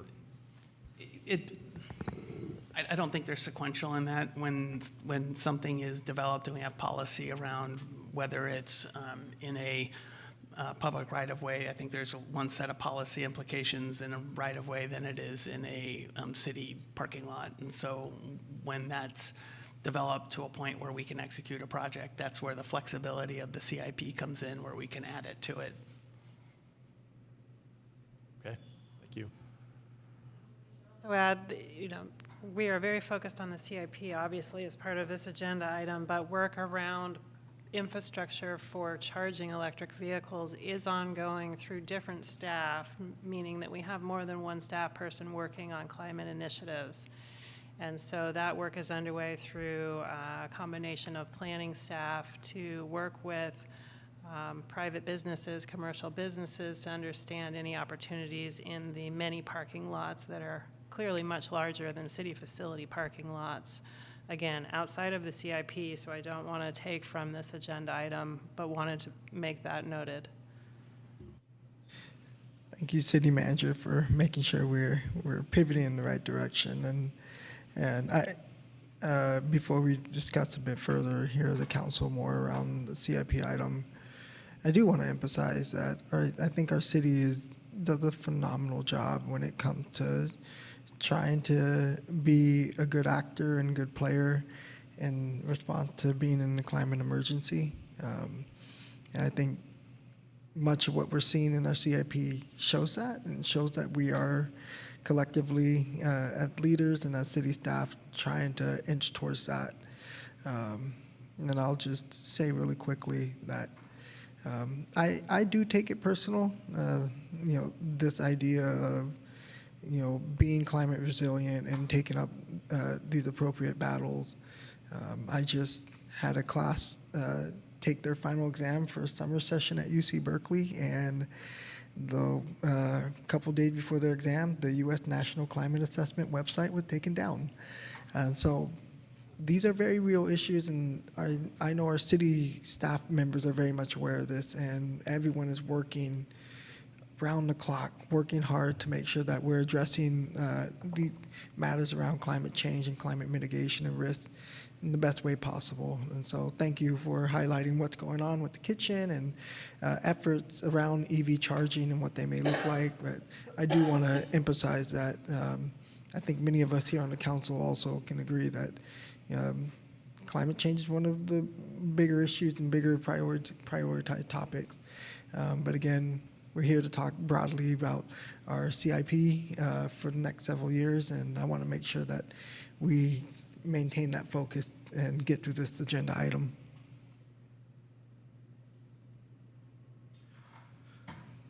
Yeah, thank you for your presentation. So I didn't say this during questions, but thank you for your presentation.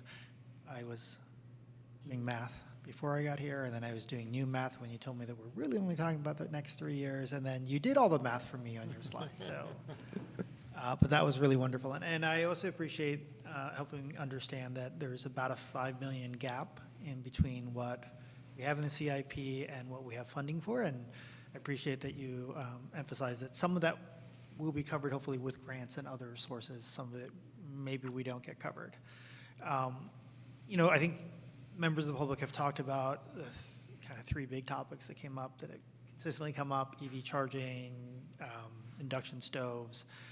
So I was super excited to see that we have those two programs, and we also have the program for electrification, continuing that.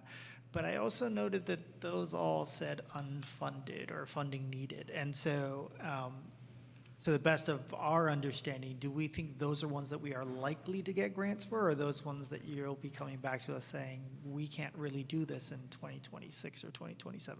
So we do look for grants on in that area, but there's also a lot of that that's likely coming back as general fund, looking to allocate funds towards that. So that's the answer I was looking for. Thank you.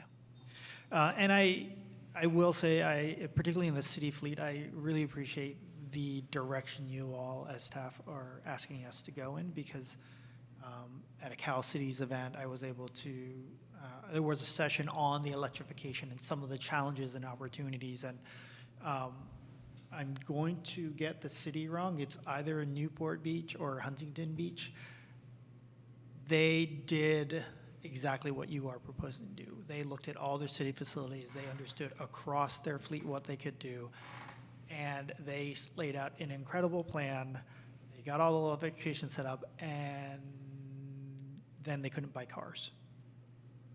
And so I think I just say that I appreciate that you're doing all this planning, because if we get the cars but we don't have the chargers, that's a problem. If we don't understand that our electrical panels need to be upgraded, or that we can't or not maybe inexpensively rewire our courtyard, then those are all things that we need to take into account as we take these steps towards the electrification. And so I appreciate the holistic view that you're taking, and hopefully we won't run into issues of getting cars when we need our cars.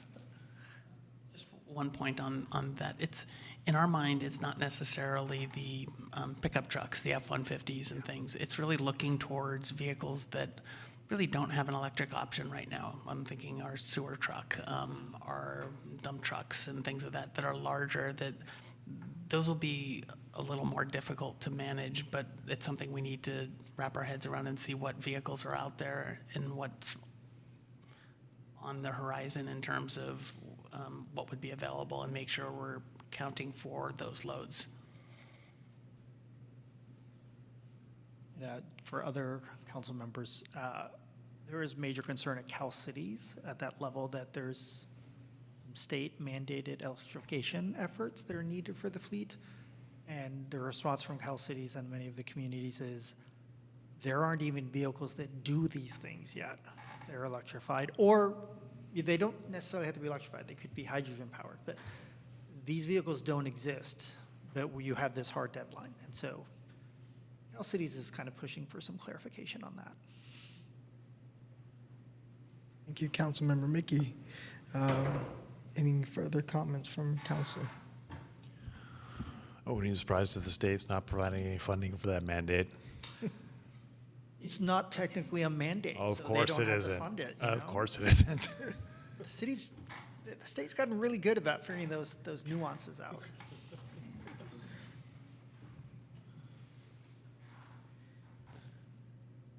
I want to make a motion. Please do. With thanks to staff, I will move resolution 2025-52 to adopt the CIP for last fiscal year and the next 4 and appropriate funds as laid out. I'll second. Thank you. City Clerk?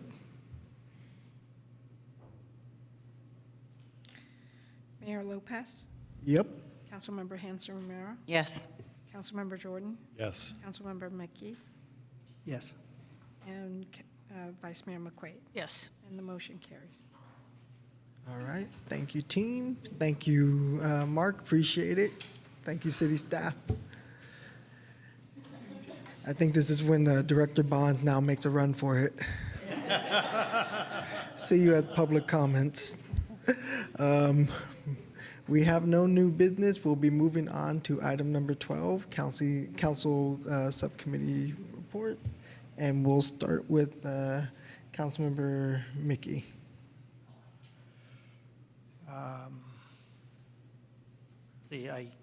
There was a Cal Cities event. Sorry, that was not a Cal Cities. That was a City Pack event.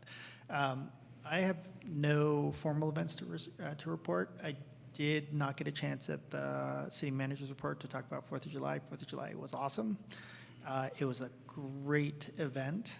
Special thanks to the Albany Chamber for providing ice cream, which I did partake in. And I was also super enthusiastic to see that all the vendors had sustainable foodware, and that the city also provided additional sustainable foodware in terms of the utensils, in case, for whatever reason, I guess people ran out. But it was wonderful to see, and it was great to see that we were able to run an event that used sustainable, that met all of our policies. So, Thank you. Vice Mayor McQuaid. Thank you. I'll start with that. And again, to thank staff, especially the Recreation Department. It was a fabulous event. The bands were wonderful. Food looked really good from the food trucks. The ice cream was great. Maybe a little warmer, a little less windy, but, that's okay. it was sun, Peggy. The sun was out. It didn't rain. No fog. No fog. I attended the Housing Authority Family Self-Sufficiency Resource Fair, which, again, was a great event. Lots of different agencies there talking about what they could offer to people in that program. I had a library board meeting in Dublin. We had a nice tour of their library. It's a beautiful library. We talked a lot about what the community people want from their libraries. It was an interesting discussion. And then the county acting librarian did a review of the equitable library programs, which include literacy for both adults and children, mobile and outreach services, and a lot of social justice services. And I was pleased that one of the slides was an event that took place at Albany High School. So that was nice. And that's it for me. Thank you very much. Councilmember Jordan. The Alameda County Transportation Commission met since our last meeting. The main items were an update on the Student Transit Pass program. So as a reminder, this is a program by which students who qualify for free and reduced lunch, meals, whatnot, even though pretty much all students can get them now, but that's still a process, can get a free Clipper card. And it has finished its expansion phase to all school districts within the county. It has approximately half of the students that are eligible enrolled now. It's a pretty tremendous goal. So from here, they're going to be working on running the program more efficiently and obviously continue to enroll more students. And then I just want to thank staff. I know it was submitted a while ago, but we received the compliance summary This is the report that has to do with the direct distribution of the funds from the agency to cities, and cities have to file an audit report showing that they comply with the conditions, and Albany did, and I'm appreciative of that. Thank you. Well, I have to say that I was doing a little investigative research. So I actually visited El Cerrito's 4th of July Festival and also had a wonderful open house at the 3rd of July Festival at the Richmond Marina. Both great events also. So, but extra windy at Richmond, but El Cerrito had a little bit warmer temperature than we had here. So. But anyway, it was a great event nonetheless. I actually see a lot of both El Cerrito and Albany families kind of going back and forth between the events, so I think it's pretty entertaining that way. Also, just wanted to bring up some Stop Waste in our community, some events going on. We've got a great director with Stop Waste, Timothy Burrows. We've got a lot of great programming through Stop Waste. Still trying to get that word out. They have launched some new, more social media kind of stuff where you can watch like YouTubes about where stuff goes and recycling and reusing. There's a Tri-City Volunteers Open House on food waste reduction. And that's going to be Wednesday, July 9th from 5 to 7 in Fremont. There's a Stop Waste cooking demos at the Berkeley Farmers Market coming up. Looks like on July 10th, 12th, and 15th. And a hazardous waste drop-off event in Alameda County on Sunday, August 10th. So, but you can find all of these and more information on stopwaste.org. I can continually encourage people to go there. I have a client right now who's moving out of the area and had to get rid of all sorts of stuff, and I pushed her off onto this website, and she was like, "This is amazing. It tells me, they've really been working on this, and it's just great. It's just such a huge source of information. Where do I do with this? Where's the nearest drop-off? Who picks up?" It's incredible. So I encourage everybody to check that out some more. Thank you. All right, thank you. And I unfortunately don't have any report back this time around. I have been recovering from some slight medical concerns, but doing better now. So hopefully next time around I'll have a lot to report back on. That said, I'll close this item out. We'll move on to item number 13, future agenda item. Do we have any future agenda item proposed by council? Not seeing any. Any from the public? We got a hand.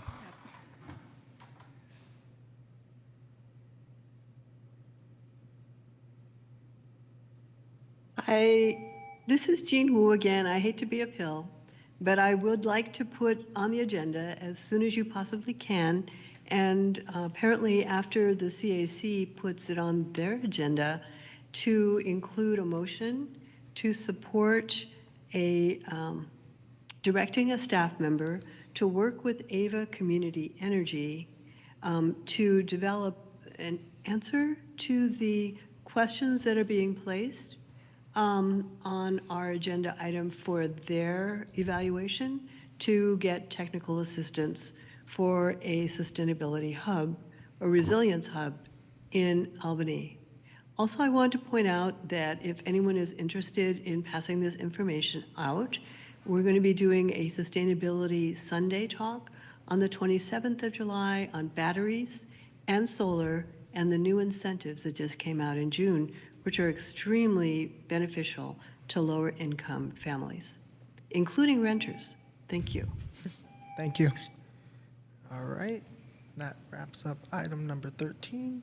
Item number 14, announcement of city meeting and events. You can find those on our city website, albanyca.gov. And with that said, I adjourn this meeting at 10:01 p.m. I did not finish it before 10 o'clock, I'm sorry.